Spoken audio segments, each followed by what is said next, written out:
রাহমাতুল্লাহি ওয়া বারাকাতুহু।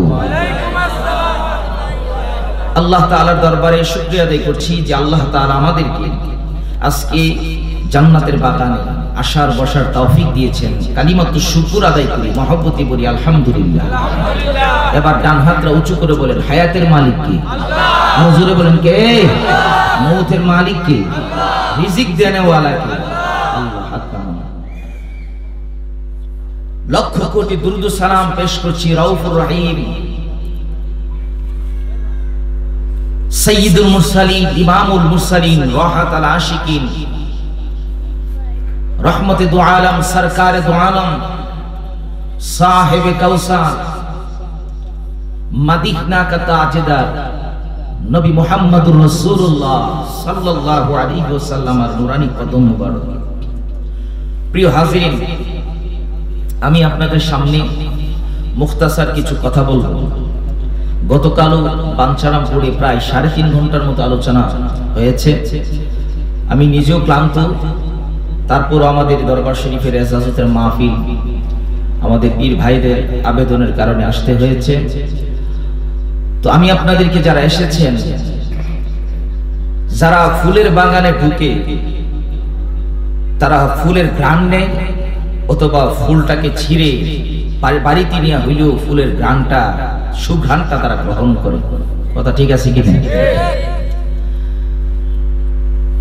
যারা দুনিয়ার জমিনে ব্যবসা বাণিজ্য করে তারাও দেখবেন কেউ লস হবে এমন কাজে হাত বাড়াবে না, পা বাড়াবে না। তো আপনারা এখানে এসেছেন ফুলের ঘ্রাণ সংগ্রহ করার জন্য যেমন বাগানে যেতে হয়, মাছ ক্রয় করার জন্য যেমন মাছ বাজারে যেতে হয়, কাঁচামাল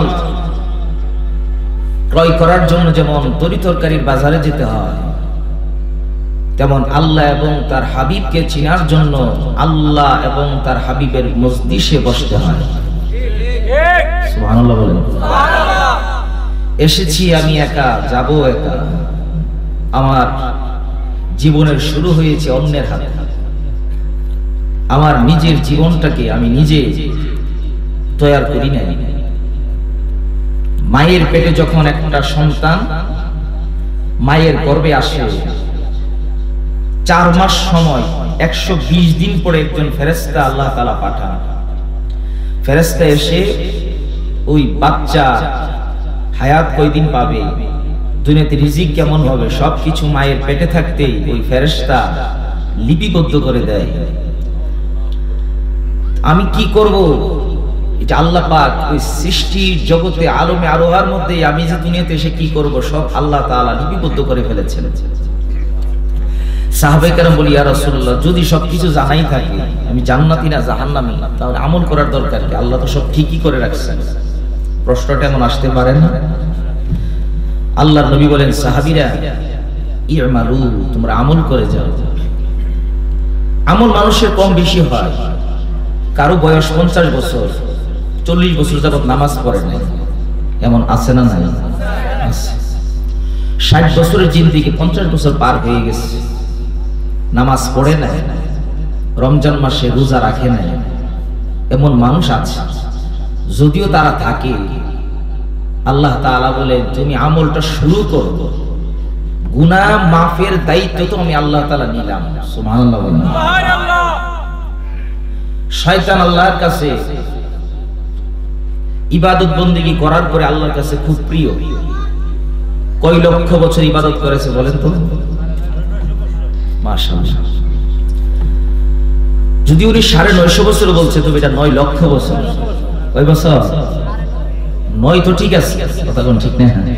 9 তো ঠিক আছে, 9 হোক আর 9.5 হোক, 9 লক্ষ বছর ইবাদত করার পরে আল্লাহর কাছে প্রিয়।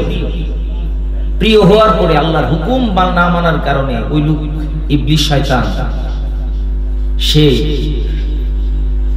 সাইয়্যিদুল মালাইকা ফেরেশতাদের সর্দার, আল্লাহকে এখন তুমি লানতের জিনজির নাও। কেন? আমি বলেছি আদমকে সাজদা করো। আদমকে সাজদা না করার কারণে, একটা হুকুম আল হুকাম পালন না করার কারণে সে বিতাড়িত হয়েছে। শয়তান বিতাড়িত হওয়ার পরে আল্লাহর কাছে বলে, আল্লাহ আমাকে শুধু একটু সুযোগ দিবেন। কি সুযোগ? এক নাম্বার হলো আমাকে কিয়ামত পর্যন্ত হায়াত দিতে হবে। কিয়ামত যেদিন হবে সেই পর্যন্ত আমাকে হায়াত দিতে হবে। আল্লাহ কই যাও, দিলাম। তো কেন নিবা? কিয়ামত পর্যন্ত বাঁচতে গেলে তার একটা উদ্দেশ্য আছে না? কথা কোন না আছে? কারো বয়স 60 বছর 70 বছর, সে চিন্তা করে আমার বয়স যদি আরো 10 বছর পাই তাহলে এই কাজগুলো আমি দুনিয়ায় থাকতে করে যাব। কথা বলেন ঠিক? শয়তান কয় আমাকে সারা জীবন কিয়ামত পর্যন্ত হায়াত দেন। হায়াত পাওয়ার পরে কি করবা? বলে আমাকে এমন একটা ক্ষমতা দেন যেন আমি মানুষের পশমের গোড়ায় গোড়ায় চলতে পারি। দিলাম। তারপরে কি করবা? পশমের গোড়ায় গোড়ায় ঢুকে আমি ফিতনা সৃষ্টি করব, সেজন্য আপনার থেকে বিমুখ হইয়া গুনাহ করে। আল্লাহকে সেই সুযোগটাও দিলেন। মারহাবা কোন না? সুযোগ দিয়েছেন আল্লাহ। আল্লাহ বলেন, বান্দা সুযোগ দিয়েছি আমি শয়তানকে, কিন্তু আমি আল্লাহ শয়তানকে বলে দিয়েছি, শয়তান তুমি গুনাহ করাইবা, আর আমি আল্লাহর কাছে যখন বান্দা চাইবে আমি আল্লাহ সাথে সাথে মাফ করে দিব। তিনি হচ্ছেন রহমান, তিনি হচ্ছেন রহিম। জোরে বলেন সুবহানাল্লাহ। আল্লাহ রাব্বুল আলামিন বলেন, আমি এমন একটা রহমান যেই রহমানের কাছে চাইতে দেরি হবে, রহমানের দয়া পাইতে বান্দা দেরি হবে না। সুবহানাল্লাহ বলেন। আমি আল্লাহ সূরা রহমানের মধ্যে বলে দিলাম, আর রহমানু আল্লামাল কুরআন খালাকাল ইনসানা আল্লামাহুল বায়ান। আমি এমন একজন রহমান, আল্লামাল কোরআন, কোরআন শিক্ষা দিয়েছি। কোরআন কাকে শিক্ষা দিয়েছে? প্রথম কোরআনের শিক্ষা দিয়েছে আমার নবীকে। সুবহানাল্লাহ বলা। দুঃখের বিষয় হলো রে মুমিন, আল্লাহ কয় আমি বন্ধুকে পাঠাইলাম তামাম দুনিয়ার সকলের শিক্ষক হিসেবে, আর বাংলাদেশের মৌলবী ডাক দিয়া বলে আমার নবী আলিফ বা তাসা চিনত না। রাস্তে কোন না? আল্লাহ বলেন আমি পাঠাইলাম শিক্ষক, আমার নবী বলে বুইস্তু মুআল্লিমান, আমি শিক্ষক হিসেবে দুনিয়াতে প্রেরিত হয়েছি। সুবহানাল্লাহ বলেন। এখানে একটা বাবা আকীদার কথা বলি, আমি গতকাল মাহফিলে বলেছি, আমরা যে কোরআনের আয়াত পড়ি, গতকাল গাড়ি নিয়ে ফজরের সময় আমি বাড়িতে আসছি 4টার পরে, আমি গাড়ির ভিতরে আমার স্নেহভাজন একটা ছোট ভাই ঢাকা কাদিয়ে তৈরিতে পড়ে, সে বলল ভাই আপনি যে আলোচনা করলেন কাদ জাআকুম, এর অর্থ আলোচনা করলে এটা মাজি হবে না মুজাররে হবে? আলেম থাকলে বুঝবে। এটাকে অতীতকালের অর্থ দিবে নাকি বর্তমানের অর্থ দিবে? আমি ওয়াজের মধ্যে বলেছিলাম মেরে বন্ধু, আমার নবী চলে গেছেন 1450 বছর, বিদায় হয়ে গেছে, গত হয়ে গেছে, কিন্তু রে মুমিন এখনো যদি কোরআন পড়ো ওই কোরআনের অর্থ হবে কাদ জাআকুম, এই মাত্র তোমাদের কাছে এসেছে। আরো জোরে কর না। কিছু আহলে হাদিস লামাযাবির ছেলেরা মাহফিলের মধ্যে ছিল, এখানে অনেক যুবক আছে রে বাবা, মোবাইলের মধ্যে ওয়াজ শুনে মানুষ বেশি গোমরাহ হইতেছে। কথা কর না? কারণ কি জানেন নি? আমরা হচ্ছি মাঠে ময়দানে ওয়াজ করে অভ্যাস, আর বাংলার কিছু হুজুর এখন আছে এসি রুমের ভিতরে ওয়াজ করে। কথা কর না? আসেনি? ওয়াজ শেষ করার পরে একজন গিয়া বলে, হুজুর প্রশ্ন হলো আপনার কাছে, আপনি যে বললেন উমরের বোন ফাতেমা কোরআন শরীফ পড়ছে, ওই সময় তো কোরআন শরীফ একসাথে ছিল না, কেমনে সূরা তাহা পড়লো? আমি বললাম ভাই আল্লাহর হাবিবের ঘটনা বহুল থেকে আলোচনা এসেছে, হাদিস থেকে আলোচনা এসেছে, উমরের বোন ফাতেমা এমনি ভাবে সূরা তাহা পড়লো, তখন পাতার ভিতরে কোরআন লেখা রাখা হইতো, পাতার ভিতরে কোরআন লেখা লেখা হইতো, গাছের বা ছাগলের সালের মধ্যে আপনার এই কোরআনুল কারীম লেখা হতো, বিভিন্ন জায়গায় খন্ড খন্ড ছিল। তারপরে হযরত উসমান জিন নুরাইন যখন আসলেন খেলাফতের সময়, তখন তিনি চিন্তা করলেন গাছের বাকলের ভিতরে কোরআন থাকবে, পাতার মধ্যে থাকবে, দেয়ালের মধ্যে থাকবে, এটা হতে পারে না। আমি উসমান জিন নুরাইন এই গোটা কোরআনটাকে একত্রিত করব। এই জন্য ওনাকে জামিউল কোরআন বলা হয়, কোরআন একত্রকারী। এই জামে শব্দটা হলো ইসমে ফাইলের সিগা, একত্রকারী হলেন তিনি। এই কোরআন একত্র করে দিলেন। এবার প্রশ্ন করেন হুজুর, এই যে মা ফাতেমা, ওমরের বোন ফাতেমার কথাটা বললেন, সূরা তাহা পড়তে ছিল, তারপরে কি হয়েছে? যখন ওমর গিয়া দেখে সূরা তাহা পড়ে, তখন বলে কি পড়বে? কোরআন পড়ে। হযরত ওমর ডাক দিয়া কই, কি কোরআন? এমন কথা তো আর শুনলাম না। ওমরের বোন ফাতেমা ডাক দিয়ে বলে, ও ভাই উমর, এই কোরআন দুনিয়ার কোন মানুষের বানানো না, এই কোরআন যিনি নাজিল করেছেন, আওয়াজ করে বলেন তিনি কে? আল্লাহ দিয়েছেন কোরআন। এবার আসেন, কোরআন আল্লাহ দিয়েছেন, কোরআন পড়া কিছু মানুষ হেদায়েত হবে, আর কিছু মানুষ কোরআন পড়েই গুমরাহ হবে। এটা কে বলেছেন? আরো জোরে কোন না। কিন্তু দুঃখের বিষয় হলো, আমরা তো হুজুরারে সম্মান করি, বাংলাদেশের মানুষ বিশেষ করে হুজুরারে সম্মান বেশি করে। সৌদি আরবে যারা থাকে তারা হুজুরারে ডর হইলেও বিশ্বাস করে, কারণ তাদের মধ্যে একটা পাওয়ার দেওয়া আছে, সৌদি সরকার তাদেরকে একটা পাওয়ার দিয়ে রাখছে। কিন্তু বাংলাদেশের আলেম ওলামারা শ্রদ্ধার পাত্র। আপনি বুকে হাত দেন, কোন আলেমরে গালি দিতে গেলে কিন্তু মানুষ হিসাব করে গালি দেয়। কথা বলেন ঠিক কি না? আলেমের সম্মান দিয়েছেন। আমি একটা আয়াত হাদিস শরীফ পড়েছি, ব্যাখ্যা আমি করে দিব, কিন্তু আমি গুনাহগার, আমার কোনো আমল নাই, আখলাক নাই। হক্কানি একজন উলামায়ে কেরামের চেহারার দিকে তাকায়া থাকলে তার সগীরা গুনাহগুলি মাফ হয়ে যায়। আমি যখন কাদিরিয়া তিলবি আলিয়া মাদ্রাসায় পড়ি, আলিমে ক্লাস করতেছি, আমার একজন উস্তাদ ছিলেন কুমিল্লা বরুড়া বাড়ি। কোথায়? কুমিল্লা বরুড়া। উনি ক্লাসে গেলে আমি ওনার চেহারার দিকে শুধু তাকিয়ে থাকতাম। হুজুর বিবাহ শাদী করা নাই, বয়স প্রায় 40-এর উপরে। তো হুজুরের ভিতরে কিছু অন্যরকম একটা অবস্থা ছিল। সকল উস্তাদ কিন্তু সমান না। সম্মান আমি সবাইকে করি, কিন্তু কিছু উস্তাদ স্পেশাল আছে না? আছে। স্পেশালের কথা কেন বললাম? আল্লাহ জান্নাত বানাইছে কয়টা? কথা কর না, কয়টা? এর মধ্যে একটা ভিআইপি জান্নাত আসেনি, নাম কি? মাশাআল্লাহ, কি? জান্নাতুল ফেরদাউস। আল্লাহ বলেন আমি জান্নাত বানাইলাম আটটা। এই প্রথম জান্নাত জান্নাতুল ফেরদাউস। এই জান্নাতুল ফেরদাউসের মধ্যে আজেবাজে মানুষ যাবে না। জান্নাতুল ফেরদাউসের মধ্যে থাকবেন নবীগণ, সুবহানাল্লাহ বলেন। থাকবে সিদ্দিকগণ, থাকবেন শহীদগণ। এই জান্নাতুল ফেরদাউস আল্লাহ দামি দামি মানুষ দিয়া সাজাইলো।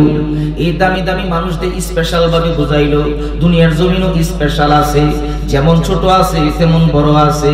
সব ক্ষেত্রে আপনি দেখবেন একটা পীরের 500 মুরিদ আছে, সকল মুরিদ কিন্তু পীরের কাছে সমান না।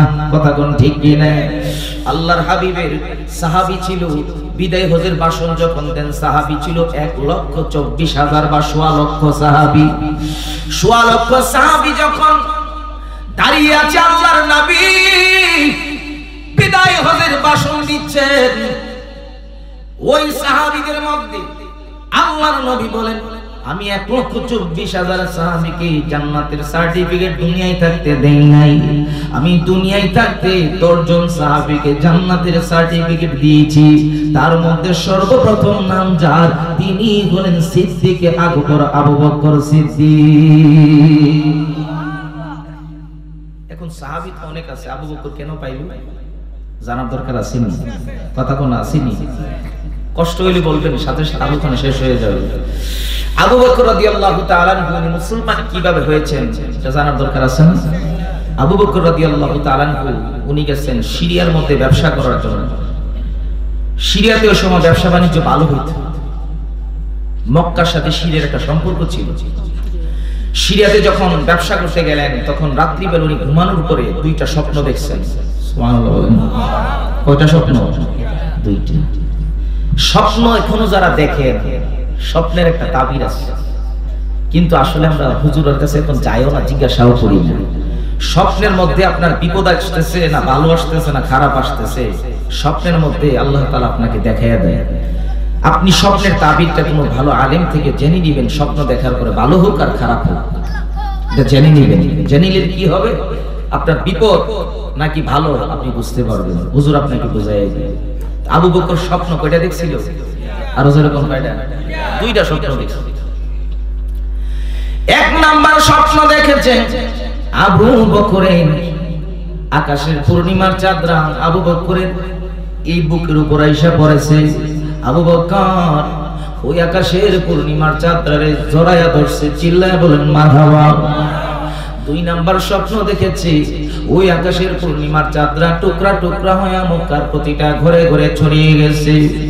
আবু বকর দুইটা স্বপ্ন দেখার পরে রে মুমিন আর শান্তি নাই, দৌড়ায় গেল খ্রিস্টান ধর্মের পাদ্রীর কাছে। মুসলমানের মধ্যে হলো আলেম আর খ্রিস্টানদের মধ্যে হলো পাদ্রী। পাদ্রীর কাছে গিয়া ডাক দিয়া কয়ে, পাদ্রী আমি আবু বকর দুইটা স্বপ্ন দেখেছি। এক নাম্বার স্বপ্ন ওই আকাশের পূর্ণিমার চাঁদরা আমার কোলের মধ্যে এসেছে, আমি এটাকে জড়ায়া ধরলাম। দুই নাম্বার স্বপ্ন হলো আকাশের পূর্ণিমার চাঁদরা টুকরা টুকরা হয়ে মক্কার প্রতিটা ঘরে ঘরে ছড়িয়ে গেছে। এ পাদ্রী আমাকে দুইটা স্বপ্নের তাবির তুমি বলে দাও। ওই পাদ্রী ডেকে বলে, আবু বকর রে স্বপ্ন দেখলি না রে আবু বকর, তোর কপাল খুইলা গেছে। প্রশ্ন করতে পারেন হুজুর স্বপ্ন দেখার মধ্যে দিয়ে আবু বকরের কি করে কপাল খুলে গেল? আবু বকর ডাক দিয়া করে, পাদ্রী স্বপ্ন দেখলাম চাঁদ তুলে নিলাম কিন্তু কপাল কেমনে খুললো? ওই পাদ্রী ডাক দিয়া কই, আবু বকর রে ওই যে দেখলা আকাশের পূর্ণিমার চাঁদরা আমার আবু বকরের মুখের মধ্যে, এটা আর কেউ না রে আবু বকর, চায়া দেখো মক্কার জমিনে রহমাতুল লিল নবীর আগমন ঘটেছে। ওই নবীর সবচাইতে কাছের মানুষ হইবা তুমি আবু বকর। ওরে নবীর শ্রেষ্ঠ সাহাবী আবু বকর সিদ্দিকী, মারহাবা বলবেন না? ওরে নবীর শ্রেষ্ঠ সাহাবী আবু বকর সিদ্দিকী, ওরে ভালোবেসে শুইল পাশে, যাইয়া দেখো মদিনা মদিনা মদিনা, আশিক মুমিনের ঠিকানা, বলো মদিনা।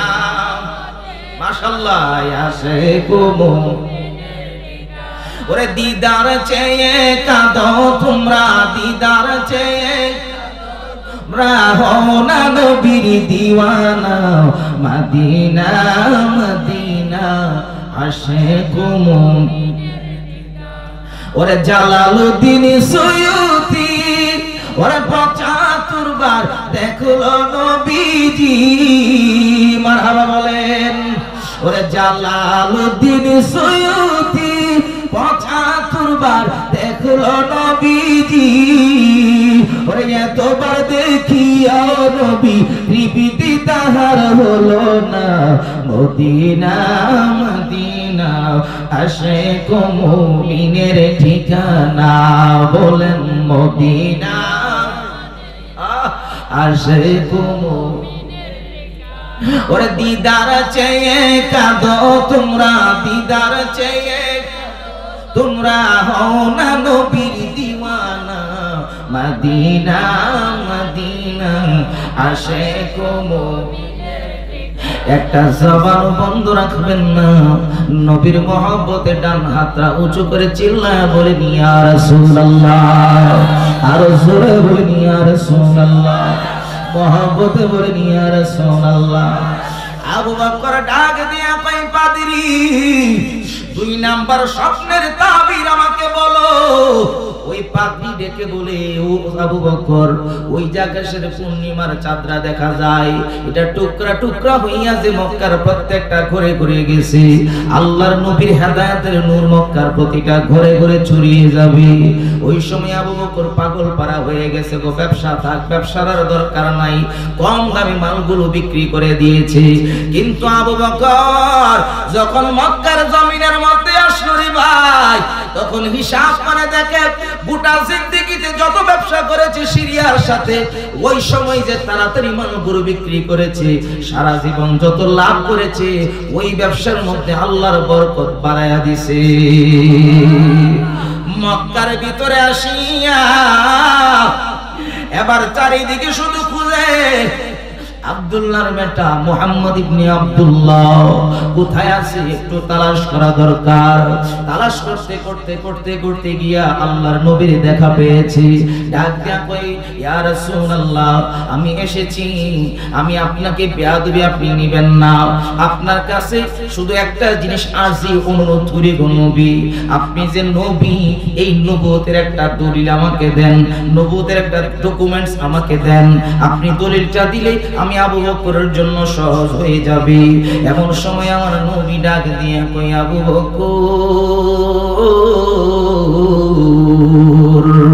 আমার নবুয়তের দলিল রে আবু বকর, আমার দেওয়ার দরকার নাই। আমি আবু বকর তোমার কাছে দলিল উপস্থাপন করার দরকার নাই।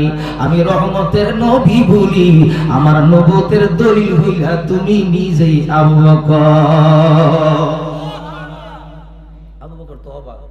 ইয়া রাসূলুল্লাহ, আমি আসলাম নবুয়তের দলিল নেওয়ার জন্য, এখন কইতেছেন আমি নবুয়তের দলিল, এটা তো বুঝলাম না। সুবহানাল্লাহ বলেন। আমার নবী ডাক দিয়া কয়, আবু বকর, কেমনে তুমি নবুয়তের দলিল তুমি কেমনে জানো? এটাও আমি রাসূল বুঝায়া দেই, এটা কেমনে হইল? ওই যে সিরিয়ার জমিনে গেলা, সিরিয়ার জমিনে গিয়া তুমি স্বপ্ন দেখলা, স্বপ্ন দুইটা দেখেছো, তারপর আমার কাছে ছুটে এসেছো। ওই স্বপ্নের খবর আমি রহমাতুল লিল আলামিন নবীও জানি। এখন কোন নবী গায়েবের খবর জানিনি? রাস্তায় কোন না জানিনি? জানে। ক্ষমতা দিয়েছেন কে? তুমি চিল্লাও কেন? তুমি মাঠে মধ্যে কেন চিল্লাও? রাসূল গায়েব জানে না, রাসূল গায়েব জানে। আল্লাহ তাআলা সেই জ্ঞান ইলম দান করেছেন। যেরকম সুবহানাল্লাহ। হযরত ওমর যখন আমার নবীরে হত্যা করার উদ্দেশ্যে আসে, সকল সাহাবীরা কিন্তু আতঙ্কিত। আবু বকর আতঙ্কিত, ইয়া রাসূলুল্লাহ, ওমর আসতেছে, না জানি কি হয়ে যায়। আমার নবী ডাক দিয়ে, চিন্তার কোনো কারণ নাই আবু বকর, তুমি চিন্তা করবা না, ওমর আসবে, কালিমা করে মুসলমান হয়ে যাবে। হযরত ওমর যখন বৈঠক হইছে মক্কাতে, একটা বৈঠক হওয়ার পরে মক্কার বৈঠকের ভিতরে সিদ্ধান্ত হয়েছে যে মারতে পারবে তাকে 100 উট পুরস্কার দেওয়া হবে। কয়টা? পুরস্কারের লোক সবার আছে, কথা কোন ঠিক নেই। পুরস্কারের লোক সবাই আছে। ঢাকাতে আগে দেখতাম, যখন 2010-এর কথা বলতেছি, যখন আমি তখন মনে হয় ফাজিলি পড়ি, তখন নিউ মার্কেট যখন যাইতাম কিতাব কেনার জন্য, তখন দেখতাম যে একটা এই ভ্যান গাড়ির মধ্যে মাশাআল্লাহ ব্যানার ট্যানার লাগাইয়া বলতো 10 টাকায় 25 লক্ষ টাকার মালিক, লটারি লটারি লটারি, 10 লক্ষ টাকা আর 25 লক্ষ টাকা পাবেন 10 টাকা লটারি কিনলে। আচ্ছা, আপনারা কোন তো এই 10 টাকার লটারি যে যারা জীবনে ধরছে কোনোদিন পাইছিনি? কথা কয় না, পাইছে? আমি কিছু ভূমি অফিসে আমার বাড়ির খাজনা দেওয়ার জন্য, খাজনা দিতে গিয়ে যখন খাজনা দিলাম, তখন এই ভূমির কর্মকর্তা নায়েব সাহেব, হুজুর আপনি আইছেন তো ভালো কথা, খাজনাও দিচ্ছেন, তবে আমার কাছে কিছু লটারি আছে, লটারিগুলো নিয়ে যান। একটা দিবে 20 টাকা। হুজুর নায়েব সাহেব বাইর করছে, একটা না 5টা লটারি বাইর করছে। আমি বললাম, হুজুরে লিখি 5টা গিয়ে লিখি, হুজুর আমি জানি যে আপনি রুজি করেন, আপনার জন্য কয়টা? 5টা লটারি। আমি যাক দিছি, এখন তোর ফালানো সম্ভব না, নিয়ে আসছি। আনার পরে আমি তোর ওইখানে কিছু দেখি নাই। এখন একটা লটারির মধ্যে দেখবেন যে ড্র লেখা থাকে, যে 18 তারিখ ড্র বা 20 তারিখ ড্র, এমন আসেনি? আছে না? 18 তারিখ বা 20 তারিখ ব্যাংকের মধ্যেও দেয়। এমন সরকারি যে ব্যাংকগুলো আছে, সোনালী, জনতা, অগ্রণী, আমরা তো চাকরি করি সরকারি, আমাদের ব্যাংকে যাইতে হয়, অনেক সময় দিয়ে দেয়। দেওয়ার পরে দেখবেন লটারি একটা ড্র লেখা থাকে, 10 তারিখ 20 তারিখ ড্র হবে। 10 তারিখ 20 তারিখে ড্র। আমি কই লটারি যেহেতু আনলাম, ড্রটা কোন দিনে তো দেখা দরকার আছে, পাই আর না পাই। লটারি খুলে দিই, ওমা তারিখ গেছে আর 1 মাস আগে, 1 মাস আগে লটারি ডেট শেষ। আপনারা কোন সানি লটারি আমি পামুনি কোনদিন? কথা পাবো দিছে তো আমার 100 টাকা গায়েব হয়ে গেছে। এমন লটারি অনেক বিক্রি করে, পুরস্কারের লোভ সবাই আছে। ওই দিন আমার গ্রামের মধ্যে আপনার মাইকিং ঢুকছে, ও একটা লাইট কিনলে আরেকটার সাথে ফ্রি, এমন আছে না, কথা কোন আছে। এবং ডায়লগ হলো কি যে আমি এই কোম্পানির প্রচারের স্বার্থে আমরা এই লাইটগুলো বিক্রি করি। আজকে 5 বছর যাবত মিনিমাম শুনতেছি কি কোম্পানি প্রচারই হইতেছে, প্রচার কোন দিন যে শেষ হয় আল্লাহ ছাড়া কেউ জানে না। তো আমিও কই যে 100 টাকা দিয়ে যেন একটা লাইট সাথে আর একটা ফ্রি। তো আমি কই ঠিক আছে, ছোট বাইরে পাঠাইছি, মাদ্রাসার ছাত্ররা আছে, একজনের পাঠালেন একটা লাইট নিয়ে আসো, 100 টাকা গেলে তো অসুবিধা নেই, যেমনই হোক নিয়ে আসো, 1 মাস গেলেও তো কম না। আনার পর একটা লাইট আনছি, একটা লাইটের সাথে আরেকটা লাইট দিছে, মাশাআল্লাহ আপনি এই মাউথরাত থেকে বেশি বড় হইতো না। যে লাইটটা ছোটটা দিছে ফ্রিজ এটা, তো সকল ফ্রি জিনিস কিন্তু বালা, কথা কোন ভালা না, ফ্রি জিনিসের মধ্যে জানা বেশি, কথা কোন ঠিক না। আপনার সবকিছুর মধ্যে যখন ফ্রি দিবে তখন মনে করবেন যে জিনিসটার মধ্যে একটা গাবলা আছে, কথা কোন ঠিক না। এখন দুনিয়ার জমিনের মধ্যে যারা ফ্রি দেয়, ফ্রিটা কেমনে দেয়, তো আসো এভাবে চললে জান্নাত পেয়ে যাবা, জান্নাতের লোভ দেখায়া লামজাবি বানাইতেছে, কথা কোন ঠিক না। জান্নাতের লোভ দেখায়া দেখায়া আপনাকে আমলের কথা বলে বলে আপনাকে অন্যদিকে ডাইভার্ট করছে। আপনি ভালো করে মনে রাখবেন, ও যুবক সন্তান, একটু ভালো করে মনে রাখবেন, আপনি হাসরের ময়দানে আমলের জন্য যতটা আটকাইবেন তার চাইতে বেশি আটকাইবেন ঈমানের জন্য, কথা বলেন ঠিক না ঠিক। কিন্তু ঈমানের ওয়াজ তো এখন কম, ঈমানের ওয়াজ করলেই হুজুর আর ওয়াজ পাইছে না, কত ওয়াজ আছে বাংলাদেশে, কোরআন হাদিসের ওয়াজ, এই ওয়াজ খালি পাইছে না, খালি ঈমানের ওয়াজ করে। বাবা সুন্নিরা সবসময় ঈমানের ওয়াজ কেন করে? কারণ ঈমানের দাম সবচেয়ে বেশি, কথা কোন ঠিক না ঠিক। আপনি সারা জীবন ধরেন আমল করছেন, আমি বললাম আপনি নামাজ রোজা কোনো কিছুই ছাড়েন নাই, কোনো কিছু ছাড়েন নাই, কিন্তু মরণের সময় যদি আপনার কালিমা নসিব না হয়, নামাজের দাম আছে, রোজার দাম আছে, হজের দাম আছে, দান সদকার দাম আছে, কোনো কিছুর দাম নাই। ওই সময়ে যার কালিমা নসিব হয় সে হচ্ছে বড় দামি, ঠিক না ঠিক। আপনি মা বাবার মনে কষ্ট দিবেন আর এদিক দিয়ে আপনি দাওয়াতের কাজ করবেন, এমন আছে না নাই? 3 দিন 40 দিন আপনি দেখবেন সমাজের ভিতরে যদি 5 দিনের খানা করে বা 40 দিনের খানা করে তো ফতোয়া লাগে এটা বেদাত, কইনি ওটা বেদাত, এটা কোরআন হাদিসের কথা নাই, এটা 5 দিনের খতম, এটি করাইলে আরো মা বাবার কবর আযাব হয়, এমন বলেনি। আমি আপনাদেরকে একটা থিওরি দিয়ে যাই, মনে রাখবেন কথাটা। এই হুজুররা যারা বেদাতের ফতোয়া দেয়, যে ইমাম সাহেব মিম্বরে বসে বেদাতের ফতোয়া দেয়, সবার আগে তারা দাওয়াত করবেন। 5 তারিখ করে না 40 তারিখ করে তারে দাওয়াত করবেন, দেখবেন যে দাওয়াত করার পরে অনুষ্ঠানের সবাই আগে সেই আসবে, কথা বল না। যে হুজুররা 5 দিনের বিরোধিতা করে তারা 5 দিনের খানা খায়নি, কথা বল না, খায়নি, 40 দিনের খানা খায়নি, খায়া তারপর বিরোধিতা করে, কেন করে? ও যখন আমার দাওয়াত করে আমার গোশত দিয়ে খানার চাইতে ফরের একটা জিনিস আছে, এটার প্রতি আমার লোভটা বেশি, কথা কোন আছে না না, ফরের জিনিসটার প্রতি লোভ বেশি, এজন্য সব বাদ দিয়া আইছি খতম করবো, যাক বেদাতর যাই হোক আমার হাদিয়া হইলি চলছে, এমন আছে না আছে। তখন ধরবেন হুজুর বেদাতের ফতোয়া যে দিলেন, এখন বেদাতি খাইতে নিলে কি এর লাগি, এটা জবাব আগে দেন, কথা কোন ঠিক না ঠিক। এখন সমাজের মধ্যে আপনার যে কোনো জিনিস সুন্নিরা করতে যাবে খালি বেদাত, শবে বরাত নাই, শবে মেরাজ নাই, ঈদ মিলাদুন নবী নাই, শুধু নাই উরুস মাহফিল নাই, পীর মুরিদি নাই, নাই এর জগতে তারা চলে গেছে। আর সুন্নিরা বলে আছে, কেন আছে?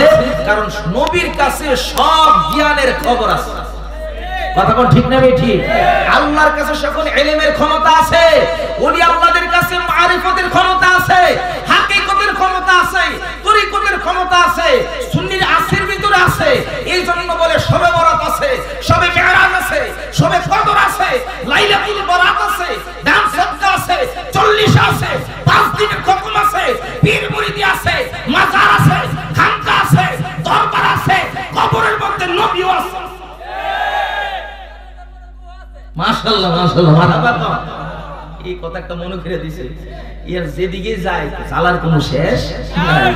মোনাজাত করলে পায়, জানাজায় তো দোয়া হইলে আর মোনাজাতের কি দরকার, হয় না? তো জানাজার নামাজটাই দোয়া, এটা আর হবে কেন? মরমুশি সাহেব আসেন, আপনি আসেন, আরে আপনি দেখার লাগি সবাই আসেন, দেখি মাশাআল্লাহ সবাই বলেন মারহাবা। জানাজার পরে দোয়া। বাবা আপনাদেরকে আমি একটা কথা বলি, জানাজার নামাজ যদি দোয়া হয়, আমার কথাটা ভালো করে মনে রাখবেন, তাদেরকে দলিল হিসেবে আপনি যুক্তি হিসেবে দিতে পারবেন। আল্লাহু আকবার।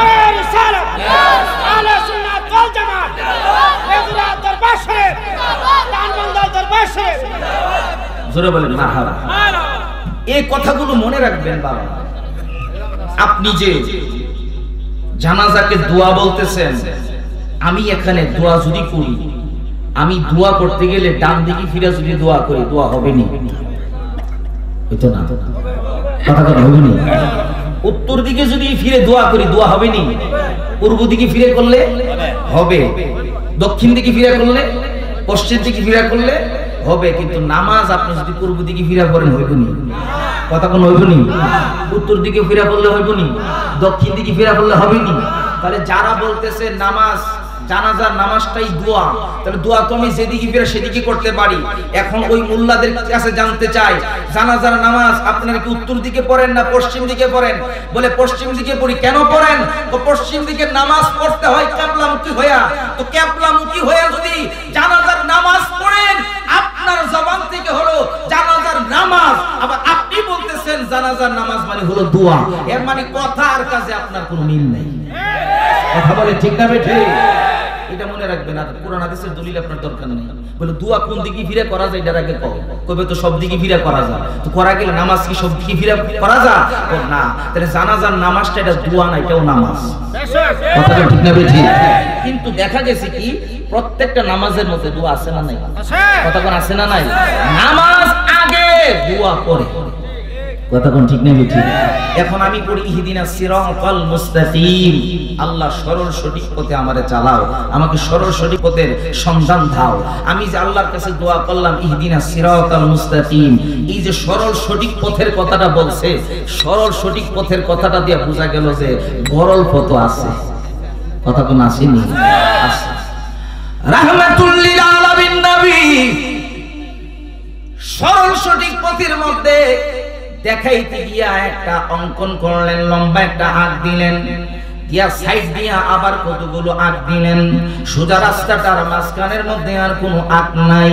সাহাবায়ে কেরাম জিজ্ঞাসা করে, ইয়া রাসূলুল্লাহ, নবী গো, ও মায়ার নবী, আপনি আঁক দিলেন ভালো কথা লম্বা করে, ডান দিক দিয়া কিছু আপনি পথ বাতলাইলেন, বাম দিয়া কিছু পথ বাতলাইলেন, সামনে সোজা গিয়া আর কোনো আঁকা বাঁকা নাই গো নবী, এটা কেন করলেন?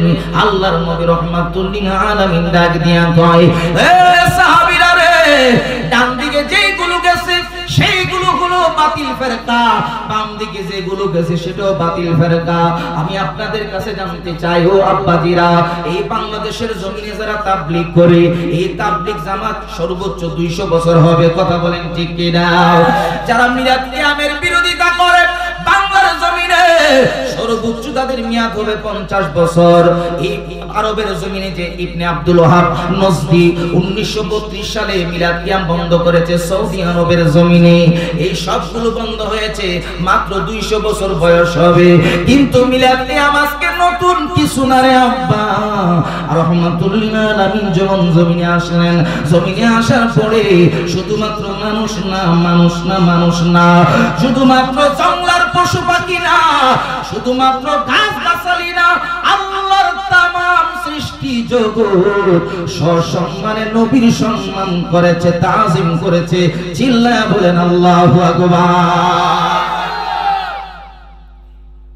এখন তুমি বলো, আরেকটা উদাহরণ তুমি কষ্ট পেলে আপনাদের, নামাজ কোন দিকে ফিরে আমরা করি? আপনারা আবার বলেন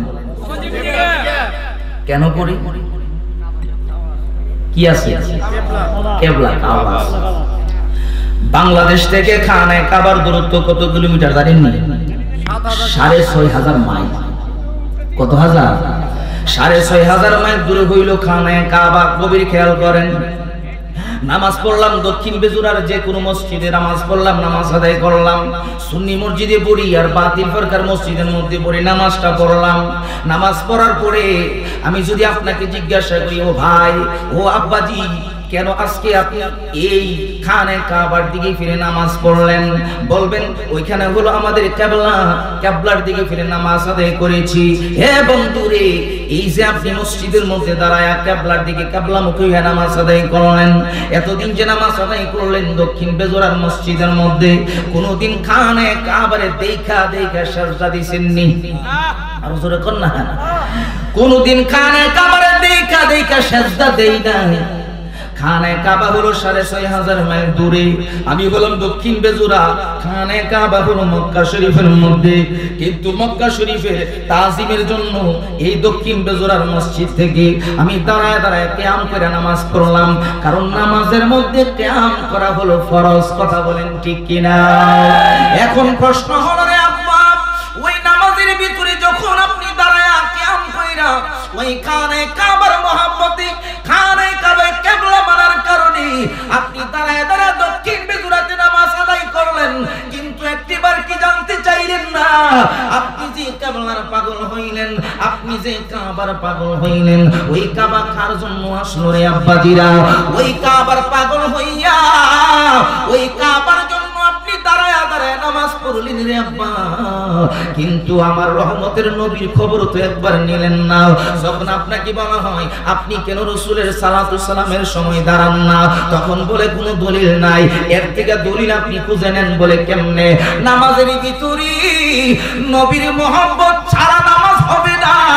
আল্লাহ কই নামাজ দিলাম আমি, তরিকাটা হলো আমার নবীর। আমি যখন নামাজের মধ্যে দাঁড়াই তখন আলিফের শুরুতে দাঁড়াই, কথা বলা ঠিক না বেঠি? আমি যখন রুকুর মধ্যে যাই তখন হার শুরুতে থাকি, যখন আমি সিজদার মধ্যে গেলাম তখন মিমের মতো হয়ে গেলাম, যখন আমি তাশাহুদের মধ্যে রে আব্বা নামাজের মধ্যে তাশাহুদে বসলাম তখন আমি হয়ে গেলাম তালের মতো। আমার আল্লাহ এটাই বুঝাইয়া দিলেন, নামাজ পড়বি নবী মানবি এটা হতে পারে না। নামাজ পড়বি দক্ষিণ বেজুরার মসজিদের মধ্যে, নবীর সুরতে যদি নামাজ না পড়ো তোমার নামাজ আমার আল্লাহর দরবারে কবুল হবে না। চিল্লায় বলেন ঠিক না বেটি? এখন আসল কথা হইল রে আব্বা, দক্ষিণ বেজুরার মসজিদের মধ্যে দাঁড়ায়া যখন তুমি নামাজ পড়ো, কিয়াম করে করে নামাজ পড়ো খানে কাবার মহব্বতে, তুমি আসল কথা জেনে নাও যে খানে কাবার জন্য পাগল হইলা ইটের তৈরি বা পাথরের তৈরি, কিন্তু যেই রহমতের নবী ওই মদিনাতুল মুনাওয়ারাতে শুনিয়াছেন, যে রহমতের নবী ওই মদিনার জমিনের মধ্যে শুনিয়াছেন, তিনি হইলেন কাবার কাবা। চিল্লায় বলেন মারহাবা, মারহাবা। আমার নবী কাবা, কাবা কাবা। ইসলামের প্রথম মুয়াজ্জিনের নাম কি? হযরতে বেলাল। হযরতে বেলালকে আমার নবী একটা উঁচু জায়গা থেকে আযান দাও। দেখবেন আগেকার দিনে যত মসজিদ আছে আলাদা একটা মিনার থাকতো, কতক্ষণ থাকতো নি? উঁচু একটা জায়গা দেখে আমার যে দরবার শরীফের মধ্যে মাদ্রাসা আছে, আমি মসজিদের মধ্যে যাই, ছাত্ররা কেমন একটু চালাক, নবীর প্রেম দেখেন। ছাত্ররা কি করছে, আমার ভাইও দরবারের মধ্যে যাই দেখছে এই মসজিদের বাহিরে একটা মাটি দিয়া একটা উঁচা জায়গা বানাইছে, উঁচা জায়গা বানাইছে, উঁচা জায়গার মধ্যে দাঁড়ায় আযান দেয়। ওই ইসলামের প্রথম মুয়াজ্জিন বেলাল দিয়েছে। কেন দিয়েছে আসেন? আমার নবী ডাক দিয়া করে, বেলাল একটা উঁচু জায়গা দেখে আযান দাও। হযরতে বেলাল কই, খানে কাবার আশেপাশে খানে কাবার চাইতে উঁচু জায়গা আর নাই। আমি বেলাল চিন্তা করলাম খানে কাবার উপরের মধ্যে উঠে যাব, খানে কাবার উপরে ওইটা। এখন বেলাল চিন্তা করে আমি আযান কোন দিকে ফিরা দিব, কারণ কিবলা হলো আমার নিচে। দক্ষিণ বেজুরা থেকে যখন আযান দেই কোন দিকে ফিরা? আর জোরে কোন দিকে ফিরা? পশ্চিম দিকে ফিরে আযান দেই। এখানের মধ্যে হাজী সাহেব আছেন নি কেউ? কতক্ষণ আসুন না? মাশাআল্লাহ, মারহাবা। হাজী সাহেব আছেন যারা খানে কাবার মধ্যে হজ করতে গিয়েছে, তারা যদি উত্তর দিকে থাকে তাহলে দক্ষিণ দিকটা তার জন্য হলো কিবলা। কতক্ষণ না? দক্ষিণ দিক থাকলে তা উত্তর দিকটা হলো তার জন্য কিবলা। পূর্ব দিকে থাকলে পশ্চিম দিকটা তার জন্য কিবলা। পশ্চিমে থাকলে পূর্ব দিকটা কিবলা। অর্থাৎ যে সাইডে আছে রে তার অপোজিট সাইডটা হলো তার জন্য কিবলা। এখন প্রশ্ন হলো, হযরতে বেলাল যখন খানে কাবার উপরে করি। এবার চিন্তা করতেছেন কিভাবে আজান দিব। আমি যদি খানায় কাবা নিচে আছে, আমি উত্তরে থাকলে দক্ষিণ দিকে ফিরে আজান দিতাম, পূর্বে থাকলে পশ্চিমে ফিরে আজান দিতাম, কিন্তু আমি তো হইলাম এখন খানায় কাবার উপরে, আমি কোন দিকে ফিরে আজান দিব? এমন সময় রে বন্ধু, আমার রহমতের নবী ওই বেলালের সামনে গিয়া দাঁড়ায়া ডাক দিয়া কইরে, বেলাল তোমার মনটা কেন অস্থির হয়ে আছে রে বেলাল? ইয়া রাসূলুল্লাহ, আমি গলাম খানায় কাবার উপরে, কোন দিকে ফিরে আজান দিব? এমন সময় আমার নবী ডাক দিয়া কইরে, বেলাল খানায় কাবার চিন্তা কেন করো, কেবলার চিন্তা কেন করো? এর বেলাল তোমার সামনে যে রহমতের নবী দাঁড়িয়ে আছে, ওই নবী হলো কাবার কাবা, রহমাতুল লিল আলামিনের দিকে ফিরে আজানটা দিয়ে দাও। রহমাতুল লিল আলামিন আপনি উম্মতের জামিন, বলেন রহমাতুল লিল আলামিন আপনি উম্মতের জামিন, জামিন হইয়েন হাসর ময়দান। আল্লাহর নবী নূরের নবী, আপনি নবী আমার, মাশাআল্লাহ জবানটা খোলেন। আল্লাহর নবী নূরের নবী গো, আপনি নবী আমার, ওরে আপনি আমার মরণ সাথী, অন্ধকার কবরের বাতি, আপনি আমার নির্দনিয়ার দম, ওরে আপনি আমার মরণ সাথী, অন্ধকার কবরের বাতি, আপনি নবী আমার নির্দনিয়ার দম, ওরে রহমাতাল লিল আলামিন, ওরে আপনি উম্মতের জামিন, রহমাতুল লিল আলামিন আপনি উম্মতের জামিন, জামিন হইয়েন হাসর ময়দান।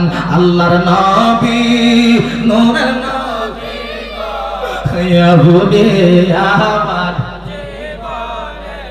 ওরে দেখিয়া আপনার মুজিজা, ওরে ভাগবতী হইল খাদিজা, জীবন যৌবন সহিপা দিল পায়, চিল্লায় বলেন মারহাবা।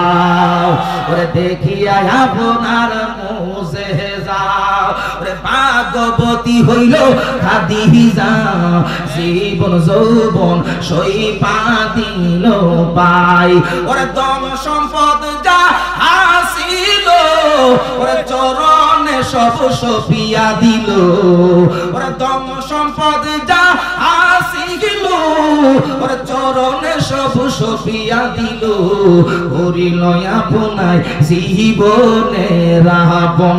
আল্লাহর নবী নূরের নবী আপনি আমার জীবন, আল্লাহর নবী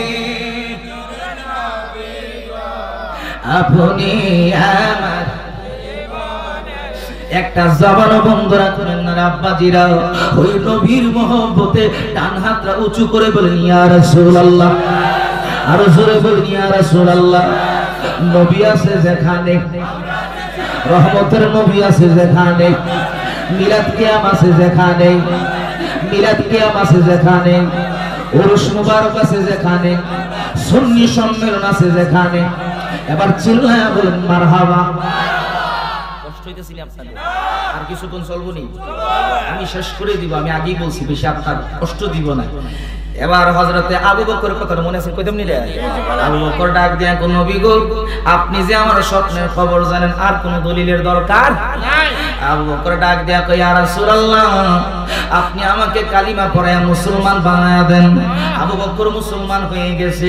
কিছুদিন অতিবাহিত হয়ে গেছে। আবু বকর কয়, ইয়া রাসূলুল্লাহ, এই যে মক্কার জমিনের মধ্যে গোপনে গোপনে ইসলামের কাজ চলে, এই যে গোপনে গোপনে ইসলামের কাজ চলে, আমি গোপন চাই না গো নবী, আমি এখন প্রকাশ চাই। বলে কেমনে? আমি খানায়ে কাবার সামনে গিয়া আমার তরবারিটা উঁচু করে আমি কালিমা শরীফের দাওয়াত দিতে চাই। আর জোরে কোন সুবহানাল্লাহ। বাংলার জমিনের দাওয়াত আর আমার সিদ্দিক আকবরের দাওয়াতের মধ্যে পার্থক্য আসেনি? কথা কোন আসেনি? আমরা যখন আখাউড়া থাকতাম দেখতাম বাবা কিছু 3 দিনের চিল্লায়ের মধ্যে আসতো, 40 দিনের চিল্লায় আসতো। আসার পরে এই দোকানের মধ্যে অনেকগুলো দোকান ছিল হিন্দুদের। কার দোকান? হিন্দুদের।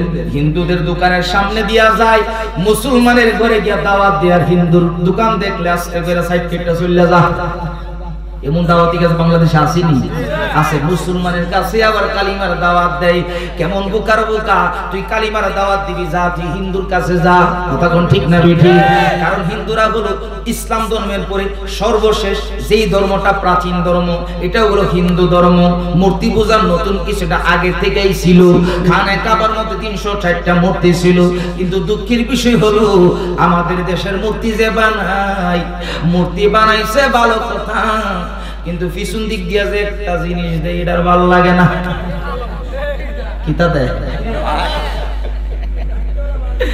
কেমন খুদার খুদা বানাইছে, আইকলা বাসার দাঁড়াইতেও পারে না। এরপর আবার চিন্তা করেন, হাত কিন্তু একটা না, কয়টা? আর জোরে কোন কয়টা? 10টা হাত মিলে থুয়ে রাখছে। আবার দেখবেন যে এক হাতের মধ্যে তীরও আছে। কথা আসেনি? পারাদা দিয়ে থুয়ে রাখছে, জিহ্বা একটা বাইর করে রাখছে। এমন আসেনি? দেখবেন বাজারের মধ্যে তাদের পূজা আসে, পূজার মধ্যে গিয়ে দেখবেন যে আপনার একদমই ফল ফ্রুট ক্রয় করে। আঙ্গুর কত করে? 400 কোন দামাদামি নাই, আঙ্গুর খোদা খাইবো। আপেলের কাছে যা, আপেল কত টাকা? 200 টাকা কেজি, কোন দামাদামি নাই, আমরা খোদা খাইবো। সব নিয়ে খোদার সামনে রাখছে। আঙ্গুর, কমলা, বেদানা যা আছে সব রাখলো। সারাটি রাত্র যখন পার হয়ে গেল, সকাল বেলা গিয়া দেখে খোদা এত সাত মিল্লা একটা আঙ্গুর ফলও সরাইতে পারে নাই। কথা কোন ঠিক নেই? আঙ্গুর যদি জাগার জাগো একটু দি কমছে না। মাশাআল্লাহ, খোদা মনে খুব বালা, বন্দার লাগি সব রাখছে। আমরা খোদা খানা খাই না, বন্দার লাগি সব রাখে। আর আমরা মুসলমানরা ডাক দিয়া কই, আমার আল্লাহর দরকার নাই, আমার আল্লাহর তো কোনো খানা নাই, ঘুম নাই, নিদ্রা নাই। ছোট একটা বাচ্চার সামনে আঙ্গুর ফুল দিবা, খায়া শুইরা লাগবে। কথা বল না, কথা বল না। এটা কেন? আল্লাহ করে রিজিক দিলাম, বন্দা খা, কিন্তু আমি আল্লাহর কোনো খানা পিনা নাই। এই যে হিন্দু ধর্ম, এটা প্রাচীন ধর্ম, তারা মূর্তি পূজা করতো। ও আমার আব্বাজিরা, আদম নবীর 2 সন্তান রে ফেরকাই ফেলাছে শয়তান, মূর্তির দিকে নিয়ে গেছে। কাবিল রে দিয়া হাবিল রে মারলো, 2 ভাইয়ের মধ্যে দ্বন্দ্ব লাগায়া দিল। আদম নবীর সময়ে একটা নিয়ম ছিল, এক ভাই আরেক বোন রে বিয়ে করবে, এরকম ভাবে একটা সন্ধি ছিল, নিয়ম ছিল। কিন্তু হাবিল যারে পছন্দ করছে, হাবিল কো আমিও তারে বিয়ে করবো। হাবিল কোনা হইব না। শয়তান কয় খুদার পিছে বানাইয়া, খুদার পিছে গিয়া কয়, এই মূর্তির পিছে গিয়া কয়, আমি বলতেছি খুদা ওই হাবিল রে দুনিয়ার জমিন থেকে সরায়া দাও। জোরে কোন নাউজুবিল্লাহ। হে আমার আব্বাজিরা রে, ওই মূর্তির কথা শুনিয়া আসলে তো মূর্তির কথা না, এই কথাটা হলো শয়তানের। ইব্রাহিম নবী যখন মূর্তিগুলা ভাঙলো, মূর্তিগুলা ভাঙা সবচেয়ে বড় জিডার মধ্যে কুড়ালটা রেখে আসছে।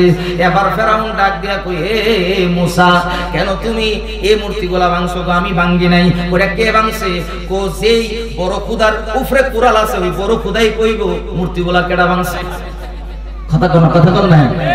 আমার পর দরকার কি? তোমরা খুদাই তো সব পারে। কথা কোন পারে না। আরে ফেরাউন কই, এটা কেমনে সম্ভব? আমি তো নিজেই খোদা, আবার তারে যেমন জিজ্ঞাসা কোন কারণে? ও তুমি কেমনে খোদা হইলা? আমাদের খোদার খবর জানো নি? ও জানি। তো কেমনে? আমাদের খোদা মুসা আলাইহিস সালাম তো আমাদের খোদা, যিনি আমার মাওলা, যিনি আমার আল্লাহ, যিনি আমার মুনিব, যিনি তিনি জিন্দারে মুর্দা বানাইতে পারে, আবার মুর্দারে জিন্দা বানাইতে পারে। আর যেরকম না। কিন্তু বাবা আমার আল্লাহ পাক না, এই যে রবিউল সানি মাস, আব্দুল কাদের জিলানী রাহমাতুল্লাহ আলাইহি তিনি মরারে জিন্দা বানাইছে, জিন্দারে মরা বানাইছে। জোরে কোন না ওলি দিগের রাজা মহারাজ লৌমুদের সালাম খানি আব্দুল কাদের জিলানী আব্দুল কাদের মাশাআল্লাহ জবানটা খোলেন না ওলি দিগের রাজা মহারাজ লৌমুদের সালাম খানি আব্দুল কাদের কৃপা করে লৌমুদের লাজ কৃপা করে রাখো মুদের লাজ ও গো মাহবুবে সুবহানী আব্দুল কাদের মাশাআল্লাহ গাউসে পাকের আশিক আছে মারহাবা করুন না ওলি দিগের রাজা মহারাজ লৌমুদের সালাম খানি আব্দুল কাদের রাসূল পাকের তুমি পিয়ারা মাওলা আলী নয়ন তারা মারহাবা করুন না আজকে যে চাঁদমাদার দরবার এটা কাদরিয়া তরিকার দরবার সুবহানাল্লাহ গান রাসূল পাকের তুমি পিয়ারা মাওলা আলীর নয়ন তারা মা ফাতেমার প্রাণের দুলাল হাসান হোসাইনের জিগির পারা হাসান হোসাইনের জিগির পারা সর্বগুণে গুণময়ী তুমি সর্বগুণে গুণময়ী তুমি ও গো কুতুবে রব্বানী আব্দুল কাদের আব্দুল কাদের ওলি দিগের রাজা মহারাজ লৌমুদের সালাম খানি আব্দুল কাদের মারহাবা করনা আরো জোরে করনা মারহাবা মুসা আলাইহিস সালাম ডাক দিয়া কই ফেরাউন আমার আল্লাহ মরারে জিন্দা বানাইতে পারে জিন্দার আবার মরা বানাইতে পারে মারহাবা করনা ফেরাউন চিন্তা ভাবনা করে দেখছে যে মুসার লোকে হারা যাবে না ফেরাউন ডাক দিয়ে আমিও পারি নাউজুবিল্লাহ করনা ফেরাউন কই কি আমিও পারি মুসা নবী তো কেমনে দুইটারে ডাক দিয়ে আনছে দুইটা ডাক দিয়ে না কই ইডারে মনে করো তুমি আমি মৃত্যুদণ্ড দিলাম আর ইডারে তোমার বাঁচাইয়া দিলাম তো মৃত্যুদণ্ডরা যেটা আছে ডাক দিয়ে আনছে বা এই মুহূর্তে তোর মৃত্যুদণ্ড মাইরা ফেলা হবে এখন ফেরাউন ডাক দিয়ে জল্লাদের ডাক দিয়ে কই তারে মারতে যখন যাবে ফেরাউন এই জল্লাদ সইরা যা মুসারা ডাক দিয়ে কই এটা মোর 30 মিনিট আমি বাঁচাই দিছি যুক্তি দেখছিনি শয়তানে ও যেটা জিন্দা আছে এটা টান দেয় না ধরে মাইরা দিছে আমি জিন্দারে মারছি আর মরারে জিন্দা করছি এখন মুসা আলাইহিস সালাম তো আল্লাহর নবী কথা কোন ঠিক না মুসা নবী ডাক দেখো ফেরাউন ঠিক আছে তোমার খেলাটা ঠিকই আছে কিন্তু একটা জায়গার মধ্যে ভুল করছো কেমনে ও জিডারে মারছো জিডারে আবার জিন্দা করে দাও আল্লাহু আকবার পারবো না কথা কোন পারবো না পারতো না কারণ আল্লাহর সাথে ফেরাউনের কোনোদিন সমান সমান হতে পারে না সমান সমান হওয়ার ক্ষমতা ফেরাউনের আছে কথা কোন আছে নাই ফেরাউনের ক্ষমতা সেটা নাই কিন্তু দুঃখের কথা হইল আল্লাহর সাথে ফেরাউনের ক্ষমতা না থাকলেও কিন্তু বাংলাদেশের মধ্যে নারী আর পুরুষ সমান অধিকারে লেগে চিল্লাইতেছে কথা কয় না আসেনি আসেনি আপনি মনে করেন নারী নির্যাতন করছেন ফোন দিবেন বেজোরা থেকে দেখবেন যে পুলিশ আপনার বাড়িতে এসে হাজির কথা কোন ঠিক না আর আপনি যদি চিল্লায় থানার সামনে ঘুরে কাম দেন যে আমার বউ আমারে মারছে মামলা নিবনি কথা কোন না নিবে না সমানে সমান কেউ হতে পারে নারী পুরুষ সমান হতে পারবে না কেন পারবে না নারীর পেটে বাচ্চা নিতে পারে আমি পারবো না কতক্ষণ পারবেন না পারা যাবে না স্বামী আর স্ত্রী যদি সমান অধিকার মনে করেন ওই সমাজের মধ্যে কোনো শান্তি থাকবে না স্বামীর বেতন 50,000 স্ত্রীর বেতন 50,000 কইতাম নি কইতাম নি কষ্ট বনি আপনারা আবার কোন হুজুরে খালি হাসিয়ে গেছে হ্যাঁ বুঝানোর জন্য বলতেছি এটা মেসার একটা উদাহরণ স্বামীর বেতন 50,000 স্ত্রীর বেতন 50 কত হইছে কথা কত হইছে 1 লাখ স্বামীর বেতন 50,000 স্বামী ওর ডাক দিয়া কই স্ত্রী তোমার থেকে আমি কম না স্ত্রী গো তোমার চাইতে আমি কম না ঘরের মধ্যে গেলে খানা পিনা লইয়া লাগে লাগা লাগি বলে কেমনে কেমন লাগা লাগি কয় আমি 50,000 টাকা বেতন পাই, আমি রান্ধি, আবার তোমার বাইরে খাওয়াইতাম, এটা সম্ভব? তোমার খাওয়ান তুমি লইয়া খাও। যদি বিবি আমার খাওয়ানোর কাম নাই, আমার খাওয়ানোর দরকার, তাহলে মশারি গুলো টানাই দেবে, তোমার মশারি তুমি টানো, আমি তোমার থেকে বেতন কম পাই না। তো স্বামী চিন্তা করছে মারলেই তো আপনার নারী নির্যাতন মামলা, কথা বল ঠিক না? এটা এমনি সাইজ করো যে সাবধানে খুব সিস্টেম সাইজ করবে। কি ও বিবি আজকে একটা কথা দাও, আজকের রাত থেকে যে আগে কথা কইব সেই মশারি টানাইব, যে আগে কথা কইব সেই মশারি টানাইব। এখন বিবিও রাজি হইছে, নারীরা যদিও পেশিও কিন্তু পুরুষের লোক ভালো, কথা বল ভালো। পুরুষের অর্ধেক এলেম আল্লাহ তাআলা নারীকে দিচ্ছে, কথা কোনো ঠিক নেই, নিসফুল ইলম দিয়ে দিছে নারীকে, এটা কোনো সম্ভব না। স্বামী যখন কইছে যে যে আগে কথা কইব হেই মশারি টানাইব, ওই ঘরের পিছা ছিল সূরা, এটা ছিল সূরা। ডাক দেখো বহুদিন ধরে আই মাগার চুরি করতাম পারি না, কারণ সারা রাতে ঝগড়া চলে, চুরি করবো কোন সময়? সজাগ থাকলে কি চুরি করা যায়? কোন আজকে চুরি করবো, কেমনে চুরি করবো? যা আছে সব মিনু দেখবো, কিন্তু কোনো কথা কিসের ডরে? কথা মশারি টানাইবার ডরে। এখন ডাক দিয়া কয় সূরা আমি তো আছি একলা, একলা ধর চুরি করা সম্ভব না, আর দুইটার খবর দাও আছে, দুইটা আইসা দরজা দিয়ে ঢুকছে। এখন স্বামীও আপনার ছায়া রয়েছে, স্ত্রীও ছায়া রয়েছে, কিন্তু কোনো কথা না, কোনো কথা কেন?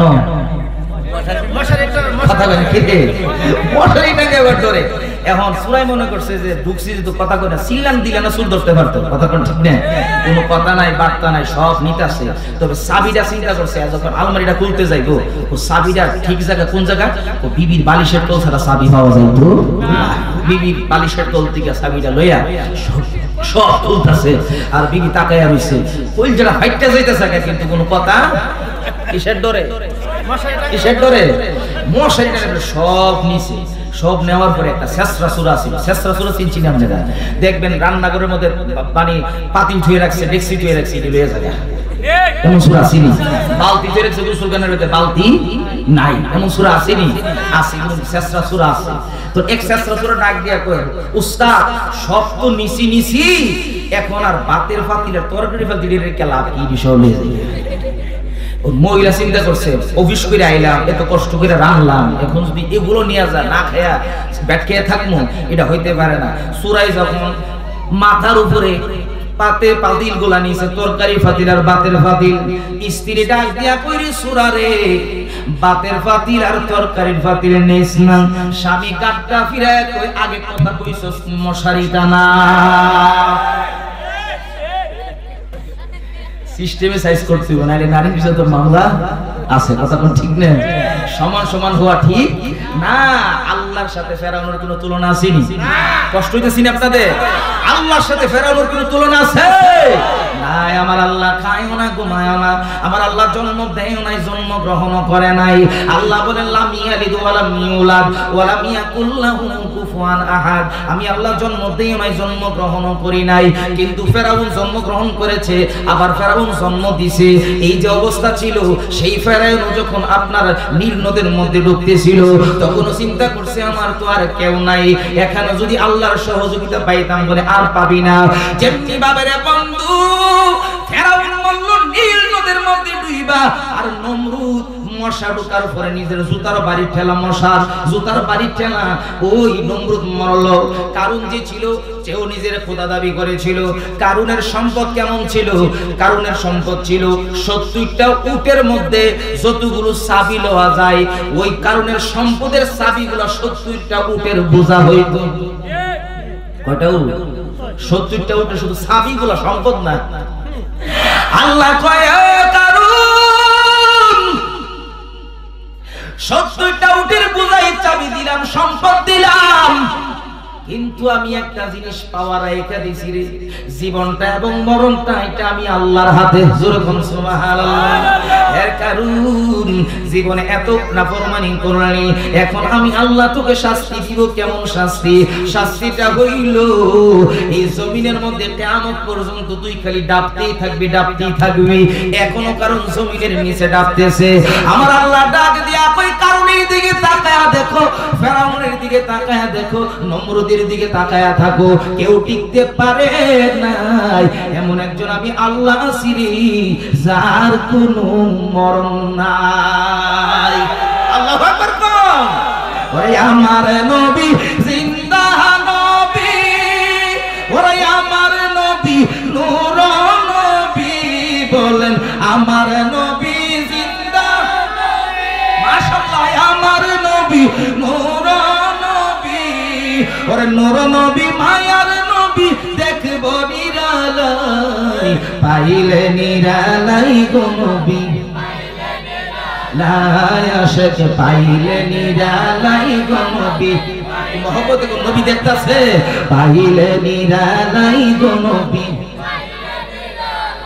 আমরা দুই কদমে চুমু খাবো দুই কদমে চরণে ধুলি মাখবো গায় পাইলে নিরালাই গো নবী লাই আশিক পাইলে নিরালাই গো নবী ওরে আউয়ালেতে হইয়া সৃজন ওরে আখেরেতে করলেন দমন আউয়ালেতে হইয়া সৃজন ওরে আখেরেতে করলেন দমন ওরে আশিকেরা সালাম দিলে পাগলেরা সালাম দিলে নবী শুনতে পায় পাইলে নিরালাই গো নবী পাইলে নিরালাই আশিক পাইলে নিরালাই গো নবী পাইলে নিরালাই আশিক দুই কদমে চুমু খাবে দুই কদমে চুমু খাবে চরণ ধুলি মাখবো গায় পাইলে নিরালাই গো নবী লা আশিক পাইলে নিরালাই গো নবী ও আব্বাজিরা উমরের বোন ফাতেমার কথা বলতেছিলাম মনে আসেনি কোন সূরা পড়তেছিল হযরত কোন সূরা প্রতিমধ্যে খবর পাইছে নাইম একজন লোক ডাক দিয়া কই ওমর তুমি যে রহমাতুল আলামিন নবীকে মারতে যাইবা এই দিয়ে তোমার ঘর আগে সামলাও বলে কেন তো তোমার বোন ফাতেমা আর ফাতেমার স্বামী ইসলাম ধর্ম গ্রহণ করে ফেলেছে ওমর ডাক দিয়া কয় আগে তো আমার ঘর সামলানো দরকার সব বাদ দিয়া গেছে ফাতেমার ঘরের মধ্যে গিয়া দেখতেছে ফাতেমা এই সূরা তাহা তেলাওয়াত করতেছে এমন সময় ফাতেমাকে ডাক দিয়া ওমর বলে ও ফাতেমা কি তেলাওয়াত করো বলে আল্লাহর কোরআন তেলাওয়াত করি এটা কেমনে আইলো এই কোরআন তো আর কোনোদিন দেখি নাই এবার ওমর বলতেছে হে ফাতেমা এখনো সময় আছে তুমি কালিমা ছেড়ে দাও আমি শুনেছি তুমি নাকি মুহাম্মদ ইবনে আব্দুল্লাহর কাছে কালিমা গ্রহণ করেছো এখনো সময় আছে রে কালিমাটা ছেড়ে দাও ওমরের বোন ফাতেমা ডাক দিয়া কই ও ভাই ওমর আমি জানি তুমি অনেক রাগী তুমি অনেক মানুষকে হত্যা করেছো রে ওমর কিন্তু যে রহমতের নবীর কালিমা আমি ফাতেমা পড়েছি জীবন যাইতে পারে কিন্তু কালিমা ছাড়তে পারি না উমর ডাক দিয়া কই ফাতেমা এই যে তরবারি দেখছো নি ফাতেমা ডাক দিয়া কই ভাই দেখছি উমর এই বলে মারা শুরু করলো কপ তলোয়ারের উল্টা পিঠ দিয়া মারতেছে যাতে একবারে না মারা যায় উল্টা পিঠ দিয়া মারার কারণে শরীরটা থমথমে হয়ে গেছে রক্তগুলো আস্তে আস্তে করে বের হইতেছে ওমরের বোন ফাতেমা ওই জমিনের মধ্যে লুটায়া পড়েছে এখনো ডাক দিয়া কইরে ফাতেমা একটু করে তো তুই মারাই যাইবি এখনো সময় আছে কালিমা ছেড়ে দে ডাক দিয়া কো ভাই আপনি আমার হাত কাটেন কালিমা খুঁজে পাবেন না আপনি আমার পা কাটেন কালিমা খুঁজে পাবেন না আপনি আমার কল্লা কাটেন কালিমা খুঁজে পাবেন না কেন বলছে জানেননি আমাদের জ্বর হয় কাশি হয় কথা বলেন ঠিক কিনা এই যে জ্বর আপনার হইল আপনি প্যারাসিটামল খাইলেন ভালো করে কথাটা মনে রাখবেন উমরের বোনের কথাটার সাথে একটা উদাহরণ দিয়ে বুঝায়া দেই এই যে প্যারাসিটামলটা আপনি খাইলেন নাপা খাইলেন বা ইস খাইলেন আপনার পেটের মধ্যে যাওয়ার পরে আবার তাকায়া দেখবেন 10 মিনিট 15 মিনিট পরে এই বড়িটা আর আস্তানায় গলে মিশে গেছে কথা কোন না গলে মিশে গেছে গলে মিশে যাওয়ার পরে এখন যদি আমি আপনাকে বলি ও ভাই ও আব্বাজি যে ওষুধটা তুমি খাইলা এখন এটাকে আস্তা আবার তুমি ফিরায় আনো ওই ভাই ডাক দিয়া কইব না এটা কোনোদিন সম্ভব না বলে কেন ওই ঔষধটা গিয়া ভিতরে গিয়া গইলা গেছে এখন আর ঔষধের আস্থা বাহির করা সম্ভব না ঠিক কিনা বলেন ও আমার ভাইরা রে ওই ঔষধটা যেমনি ভাবে বের করার রাস্তা সম্ভব না উমরের বোন এটাই বুঝাইলেন রে ভাই যে রহমতের নবীর কালিমা পড়ছি রে ভাই, ওই রহমতের নবীর কালিমা আমি ফাতেমার এক জায়গার মধ্যে পাইবা না।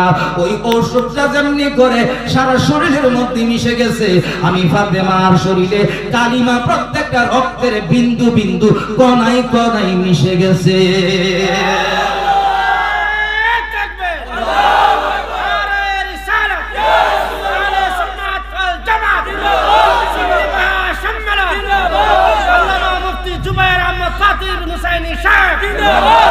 ফরদুরুদ নবী মুস্তাফা আইগো সময় যায়, ফরদুরুদ নবী মুস্তাফা যেরকম না ফরদুরুদ নবী মুস্তাফা আইগো সময় যায়, ফরদুরুদ নবী মুস্তাফা। ওরে যখন আল্লাহ ছিলেন ওরে নাহি ছিল কোন শাখা, তখন আল্লাহ প্রকাশিতে যায়। ওরে যখন আল্লাহ ছিলেন ওরে নাহি ছিল কোন শাখা, তখন আল্লাহ প্রকাশিতে যায়।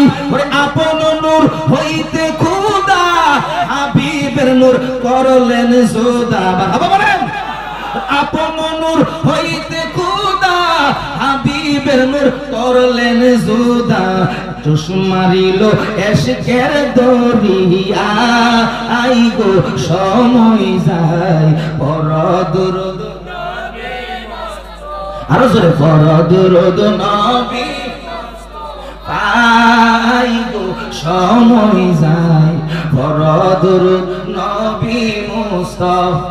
দুরূদ শরীফের মহব্বত আসেনি? ডান হাতটা উঠান তো দেখি, ইয়া রাসূলুল্লাহ বলেন, আরো জোরে বলেন ইয়া রাসূলুল্লাহ। নারায়ে তাকবীর, নারায়ে রিসালাত, নারায়ে গাউসিয়া। আহলে সুন্নাত ওয়াল জামাত মিলাদ কিয়াম আছে যেখানে, উরুস মাহফিল আছে যেখানে, সুন্নি মাহফিল আছে যেখানে, জোরে বলেন আল্লাহু আকবার। এই আবার বন্ধু আবার শেষ কতটুকু বলে ওয়াজ শেষ করব। আবু বকর মুসলমান হইয়া যেই কথাটা বলছিল যে গোপনে গোপনে তো ইয়া রাসূলুল্লাহ ইসলাম আপনি প্রচার করেন, কিন্তু আমি আবু বকরের মনের স্বাদ হইল খানায়ে কাবার সামনে গিয়া আমি একটু কালিমার দাওয়াতটা দিতে চাই।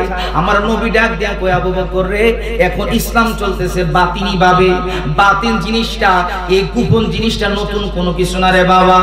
বাতিন যার ভিতরে না সে কোনোদিন পীর হতে পারবে না। কথা কোন না, বাতিন যার ভিতরে না সে পীর হইতে পারবে? কথা কোন পারবে? আল্লাহর নবী বলেন কুরআনুল কারীমের যতগুলো শব্দ আছে প্রত্যেকটা শব্দের দুইটা অর্থ, একটা হলো জাহির আর একটা হলো বাতিন। বাতিন এটা নতুন কিছু না, গোপন ছাড়া গোপনের খবর যে জানে না সে কোনোদিন পীর হয় না, সে কোনোদিন আউলিয়া হতে পারে না। হে বন্ধু, তেমনি ভাবে এই বাতিন জিনিসটা যখন নবীর পক্ষ থেকে আসছে আল্লাহ উলিরা এটাকে গ্রহণ করছে। জাহির বাতিন এই দুটো জিনিস যাদের ভিতরে থাকবে সে হলো পীর। শরীয়ত যার ভিতরে আছে সে ও পীর। হাকিকত তরিকত মারিফত চারটা যার ভিতরে আছে সে হলো সঠিক পীর। শরীয়ত আছে তরিকত নাই সে হক্কানি পীর না, আবার তরিকত আছে শরীয়ত নাই সে হক্কানি পীর না। আবার অনেকে শরীয়তের পীর আছে কিন্তু মারিফত মানে না, আসেনি আসেনি? এটা কিন্তু হক্কানি পীরের সোহবত না, হক্কানি পীরের দলিল না। হক্কানি পীর হইল সে আউয়াল আখির জাহির বাতিন এই জ্ঞানগুলো তার ভিতরে আসবে, আল্লাহর পক্ষ থেকে ইলহাম আসবে। এমনও আছে রে আব্বাজিরা, এই যে পূর্ণমতি দরবার শরীফের সৈয়দ আব্দুল্লাহ ওয়ালাল কাদির রাহমাতুল্লাহি আলাইহি ওই পূর্ণমতির জমিনে বৈশা টান্নান্দালের খবর বলতে পারত। সুবহানাল্লাহ, জোরে বলনা মারহাবা। এই বাবা শুধু পূর্ণমতির কথা না, যত মাকবুল আল্লাহর ওলিরা হয়েছেন তারা বাতিনি খবর জানতো। কথা কোন ঠিক না বেঠি? এক হুজুর ওয়াজ করতেছেন আল্লাহর ওলি স্টেজের মধ্যে বৈশা, উনার মুরিদ নামা স্টেজের মধ্যে মঞ্চের ভিতরে এই প্যান্ডেলের ভিতরে ওয়াজ শুনতেছে। আল্লাহর ওলি ডাক দিয়া কয় হে আব্দুর রহমান তুমি দাঁড়াও। বলে কেন? ইয়া পুষ্পিসা হুজুর কেন দাঁড়াইবো? আল্লাহর ওলি বলেন তুমি তাড়াতাড়ি বাড়িতে যাও। ওই তো অবাক হয়ে গেছে, সবাই অবাক হয়ে গেছে গো, মাহফিলের ভিতরের মধ্যে কেমনে হুজুর আমার এখন বাড়ি যাওয়ার কথা বলে, আমি হুজুরের কাছে বসে আছি এটাই তো আমার শান্তি লাগে। আসল মুরিদ যারা পীরের কাছে বসে থাকলে শান্তি লাগে। কথা ঠিক না বেঠে? এ বন্ধুরা, ওই মুরিদ কই আমি বাড়ি যাইতে বলছি, হুজুরের কথা না মাইনা তুই আর পারবো না। বাড়িতে যাওয়ার পরে কিছুক্ষণ পরে ওই লোকটা দুনিয়া থেকে বিদায় হয়ে গেছে। আল্লাহর ওলি কই এই স্টেজের মধ্যে প্যান্ডেলের মধ্যে যদি লোকটা মারা যায় মানুষের মধ্যে একটা হট্টগোল সৃষ্টি হয়ে যাবে, বাড়িতে পৌঁছায়া দিয়েছে। এমনি ভাবে আরেকজন আল্লাহর উনি ছিলেন ফেনীর গজারিয়ার নেসারউদ্দিন রহমাতুল্লাহি আলাইহি। উনি ছিলেন সাধারণ শিক্ষিত, পুলিশের চাকরি করতেন। পুলিশের চাকরি করতে গিয়া পুলিশের চাকরি ছাইরা দিয়া আল্লাহওয়ালা হওয়ার জন্য রেডি হইলেন, চাদর গায়ে দিয়া বসে থাকেন। ঢাকা থেকে একটা বড় মুহাদ্দিস আসছে ওয়াজ করার জন্য। ঢাকা থেকে মুহাদ্দিস আইসা বড় বড় হাদিস বলতেছে, আর উনি তো পুলিশের চাকরি করছে, শাব্দিক জাহিরি ভাবে কোরআনও পড়ে নাই, হাদিসও তেমন জানে না। বসে আছে, বসে থাকার পরে ওই মুহাদ্দিস সাহেব হাদিস বলতেছে, হাদিস বলতেছে, হাদিস বলতেছে, ওয়াজ চলতেছে। এমন একটা সময় যখন একটা হাদিস বলল, এমন সময় হাদিসটা বলার পরে মাঝখান থেকে ওই শাহ সুফি নেসারউদ্দিন রহমাতুল্লাহি আলাইহি ডাক দিয়া কই রে, ও হুজুর এই হাদিসটা যে আপনি বলেছেন এর হাদিসের সনদের মধ্যে ভুল আছে। মুহাদ্দিস শব্দ রাগান্বিত হয়ে গেছে। একটা সাধারণ মানুষ সাদর গাইতে বই গেছে, সে আসে মুহাদ্দিসরে ভুল ধরার জন্য। হুজুরের প্রতি রাগ হইয়া দমক মারছে। হুজুর বইসা রইছে। মাহফিল শেষ করলেন। মাহফিল শেষ করার পরে এবার ওই আল্লাহর ওলি উনি মুহাদ্দিস সাহেবের ডাক দিয়া কই, হুজুর আপনি যে আমার সাথে রাগ করলেন, আসেন আপনি যে হাদিসটা বলছেন একটু কিতাব থেকে খুইলা বের করি। এবার কিতাব খুইলা হাদিসের কিতাব খুইলা দেখে আসলে সনদটা জাহাজ থেকে আসার কথা, উনি উল্টাটা বলছেন, ভুল বলছেন। এবার মুহাদ্দিস সাহেব ওই পুলিশের চাকরি যিনি ছেড়ে দিয়েছেন আল্লাহর ওলিকে ডাক দিয়া কই, হুজুর গো আপনি কেমনে জানলেন এই হাদিসটার সনদের মধ্যে ভুল আমি বলেছি? ওই আল্লাহর ওলি ডাক দিয়া কই, ও মুহাদ্দিস সাহেব এত হাদিস আমি পড়ি নাই, এত হাদিস আমি জানি না গো, আমি কোরআন বেশি পড়ি নাই, আমার তেমন ইলম কালাম নাই, কিন্তু আমার আল্লাহ আমাকে একটা বেলায়েতের পাওয়ার দিছে রে। চিল্লা বলুন মারহাবা। আমার আল্লাহ আমাকে একটা বেলায়েতের পাওয়ার দিছে।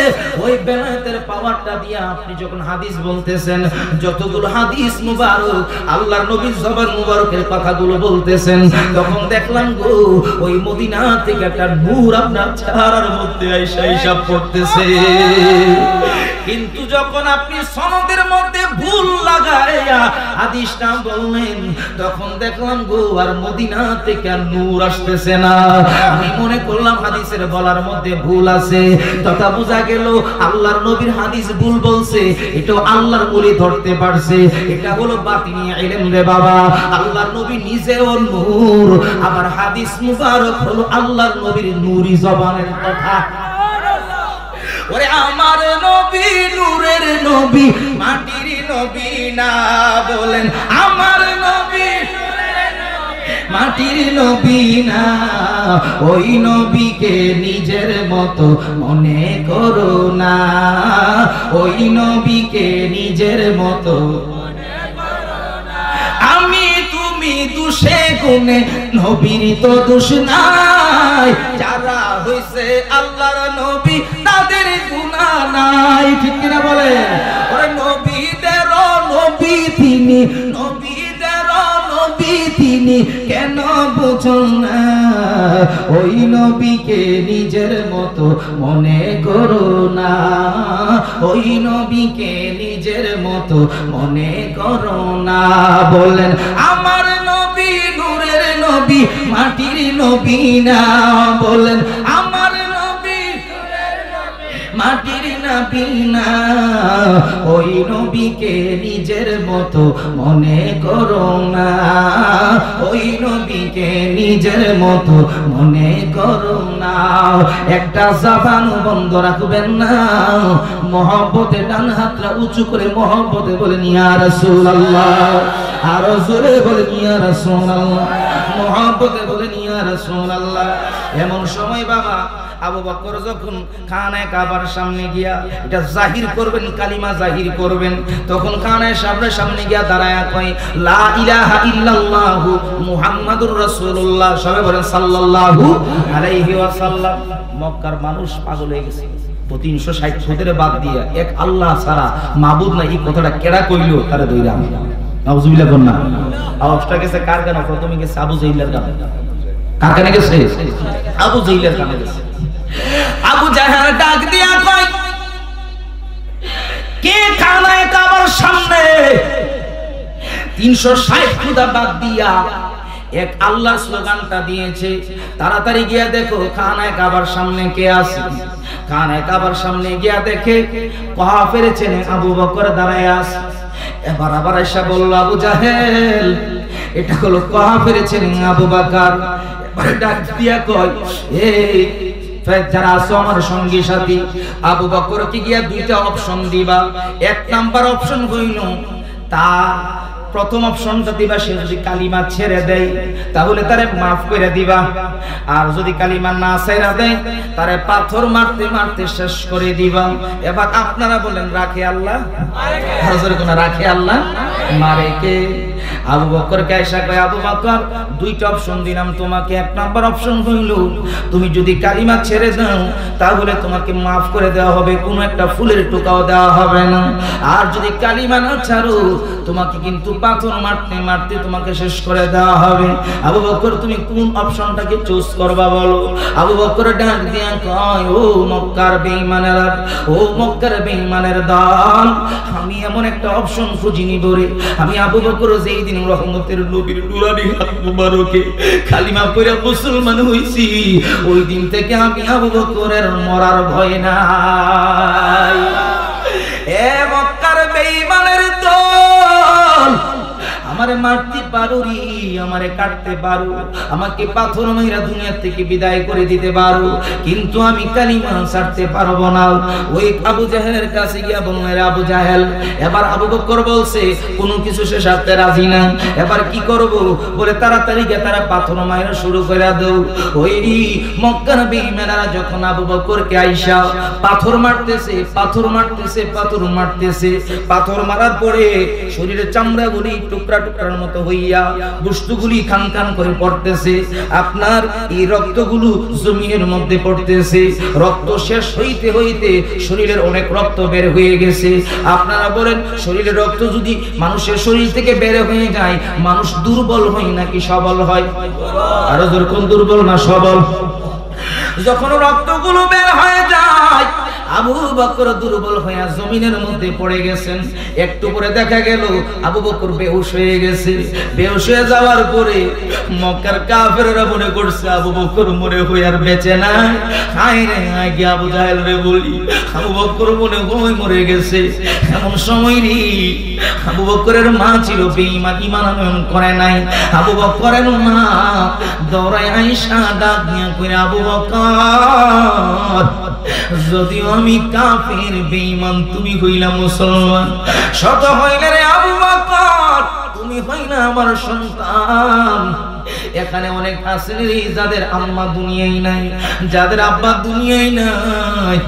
এখন যাদের আব্বা আম্মা বেঁচে আছে আব্বার সাথে খারাপ ব্যবহার করো, আম্মার সাথে খারাপ ব্যবহার করো রে। কেন যুবক করো? মা মরে গেলে বুঝবা মা যে কেমন জিনিস। আমি ভাই, আমার ভাইকে আমি করি স্বার্থের জন্য করি, চাচা বাতিজারে করে স্বার্থের জন্য করি। দুনিয়ার কোন মানুষ স্বার্থ ছাড়া লাভ ছাড়া পিছনে দৌড়াইবে না। কথা বলেন ঠিক না বেঠিক? কিন্তু এমন একজন আছে যিনি হলো আমার আদরের মা। দুনিয়ার জমিনে যত মানুষ তোমাকে করে সব স্বার্থের জন্য করে, কিন্তু এমন একজন আছে রে তিনি হইল মা। মা ও শুধুমাত্র বিনা স্বার্থে সন্তানকে ভালোবাসে। ওরে মন দরদি ববে কেউ হবে না আমার মা গো। ওরে মন দরদি ববে কেউ হবে না আমার মা গো। মায়ের একদার দুধের দাম কাটিয়া গায়ের চাম, একদার দুধের দাম ওরে কাটিয়া গায়ের চাম।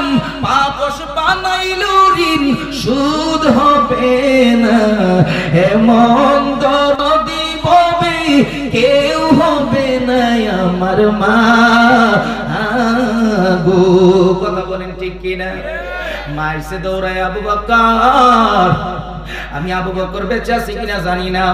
যখন মাত্র করলো তখন দেখা গেল এই কানটা যখন আবু বকরের বুকের মধ্যে দিল, বুকের মধ্যে দেওয়ার পরে দেখা যায় আবু বকর এখনো মরে নাই, শ্বাস প্রশ্বাস চলতেছে। সুবহানাল্লাহ। আবু বকরের মা কো সন্তান বেঁচে আছে, মা খুশি না বেজা? আর আজকে কোনো খুশি না বেজা? খুশি। মা যখন খুশি, এবার আবু বকরের যে বংশের লোকেরা ছিল তারাও ছিল বেঈমান। আবু বকরের বংশের লোকেরা দৌড়ে আসছে রক্তের সম্পর্কের কারণে। এ বাবা, একটু হাকিকতের কথা বলে মনে কষ্ট নিয়েন না। আপনি 2 ভাই আছেন, 3 ভাই আছেন, ভাইয়ে ভাই যদি দ্বন্দ্ব লাগে দ্বন্দ্ব নিরসন করেন। ভাইয়ে ভাই দ্বন্দ্ব লাগার পিছনে অবশ্যই তৃতীয় একজন কাজ করে।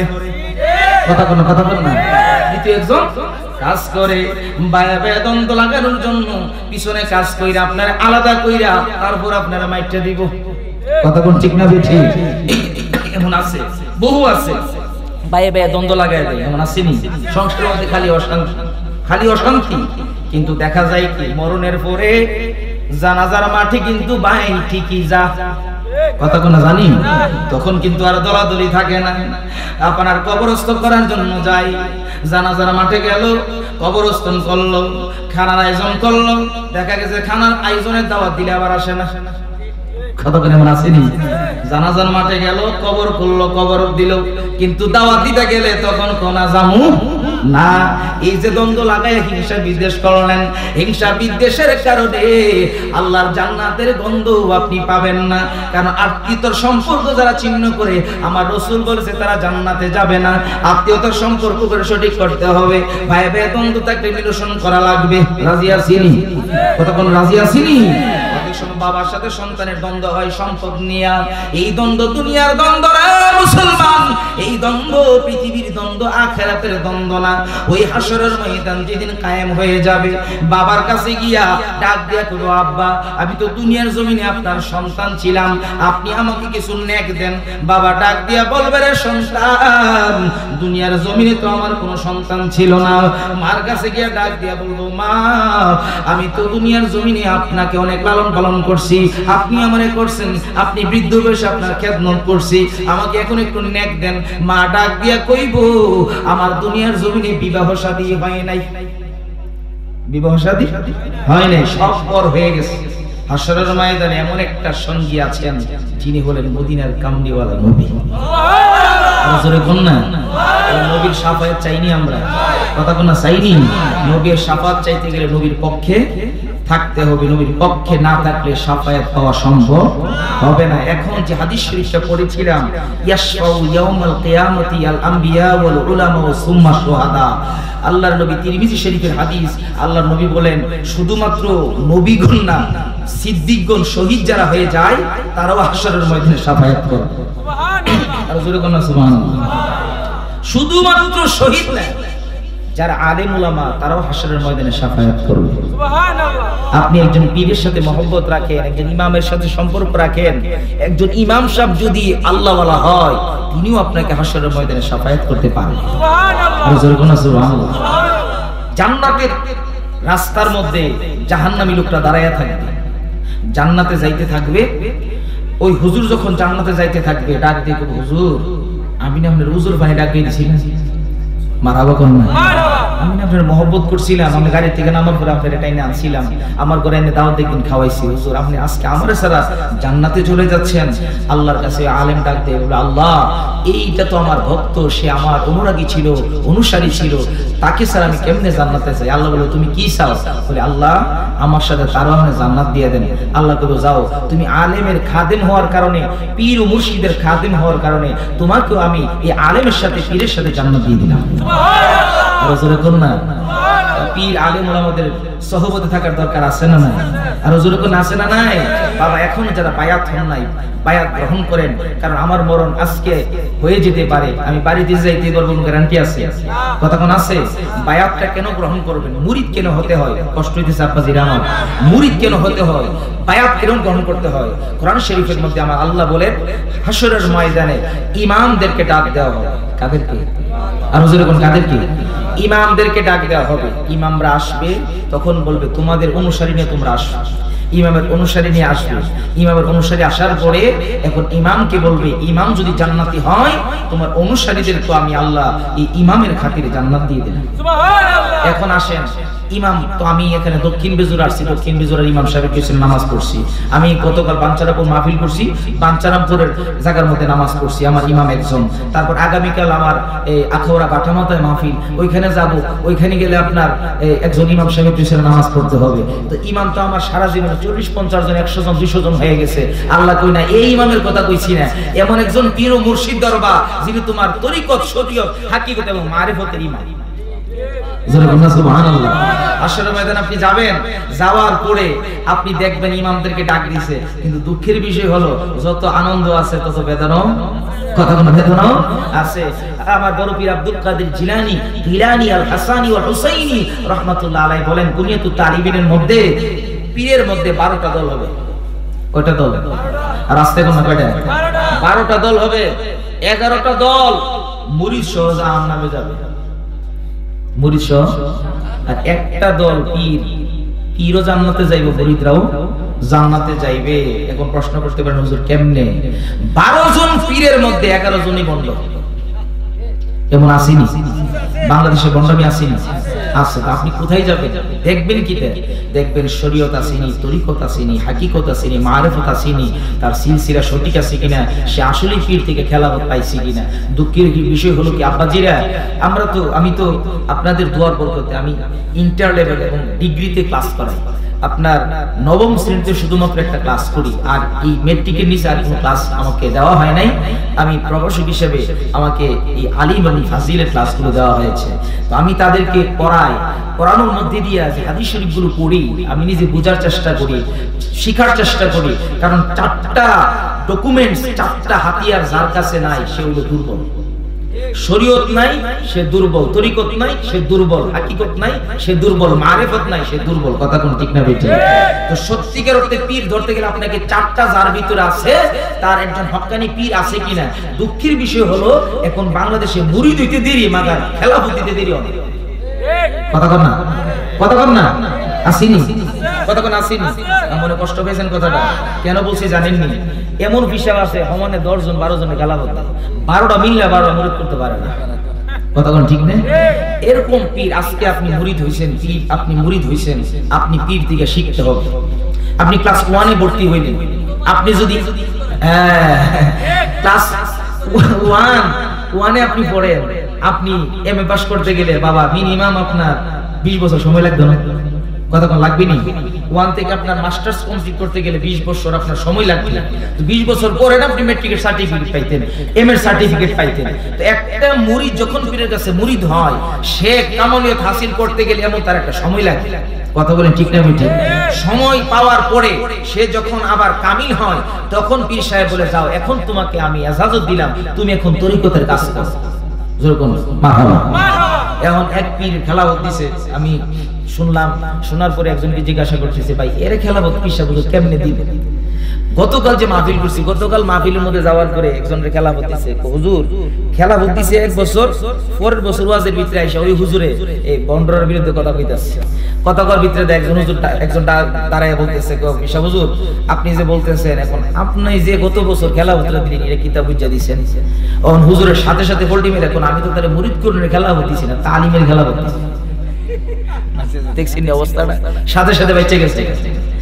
এমন পীর আছে আমার বেশি লাগতো না 100টা মহিলা মুরিদ বিশাল, এমন আসেনি? তো আমার বেশি লাগতো না যদি 20-50টা মহিলা মুরিদ, তো আমার আর কোনো চিন্তা, জামাই ভাড়াইবো বিদেশ থেকে আর পীরের দরবারে দিব, কোনো সমস্যা আছে? কথা কোন আছে? এই জন্য দেখবেন কিছু কিছু পীর ভিডিও ত্রিকাকে ভর করে, কতক্ষণ আসেনি না? কষ্ট পেতেছেন আপনারা? বাবারে কেন বলতেছি কথাটা মনে করতে পারেন যে হুজুর আপনারা তো আমার বিরুদ্ধে কইতাছেন। না, আপনাদের বিরুদ্ধে বলতেছি না। ওই যে একদল পীর মুরিদ সহ জান্নাতে যাবে, ওই দলের লোক আপনাদের হতে হবে। কথা বলেন ঠিক না বেঠিক? এমনও বাংলাদেশে পীর আছে যে পীর রাসূলকে মাটি তৈরি বলে। কথা বলেন ঠিক না বেঠিক? তো সেই পীর মাটি তৈরি নবীকে বলে, ওই পীরের কাছে মুরিদের কোনো লাভ হইব না। কথা কোন হইব না? সেই পীর কি মিলাদ কিয়াম করে না, ওইরকম পীর বাংলাদেশে আছে। তো এইজন্য বলি বাবা, যেই পীরের আকীদা সঠিক ওই পীরের মুরিদ কি? কথা কোন ঠিক না বেঠিক? পীরের আকীদা নষ্ট, ওই পীরের কাছে বায়াত গ্রহণ করা যাবে না। পীর মুরিদিরা বর্তমানে মানুষ ঘৃণার চোখে দেখে। কেন দেখে জানেন? আমাদের কর্মকাণ্ডের কারণে। কথা কোন ঠিক না বেঠিক? এমন একটা সময় ছিল, একটা পীরের হুঙ্কারে গোটা বাংলাদেশ কেঁপে উঠতো। কথা বলে ঠিক না বেঠিক? এমন পীর আছে বাংলার জমিনে সুন্নিয়তের জন্য রক্ত পর্যন্ত দিয়েছে। কথা বলে ঠিক না বেঠিক? তারা দিয়েছে কেন? হক্কানি পীর মাশায়েখ দিয়া বাংলাদেশের জমিনটাকে আবাদ করার জন্য। কথা বল ঠিক না বেঠিক? এজন্য পীর হইলে পীরের হওয়ার মতো হও, মুরিদ হইলে মুরিদ হওয়ার মতো হও। যে পীর তোমাকে হাশরের ময়দানে শাফায়াত করে আল্লাহর জান্নাতে নিতে পারবে। যেরকম সুবহানাল্লাহ। আমার আব্বাজিরা আবু বকরের শেষ কথাটুকু আমি বলবো। ওনার শেষ জীবনের পরিণতিটা এই কালিমার দাওয়াত দেওয়ার পরে কি হয়েছিল তার পূর্বে আমি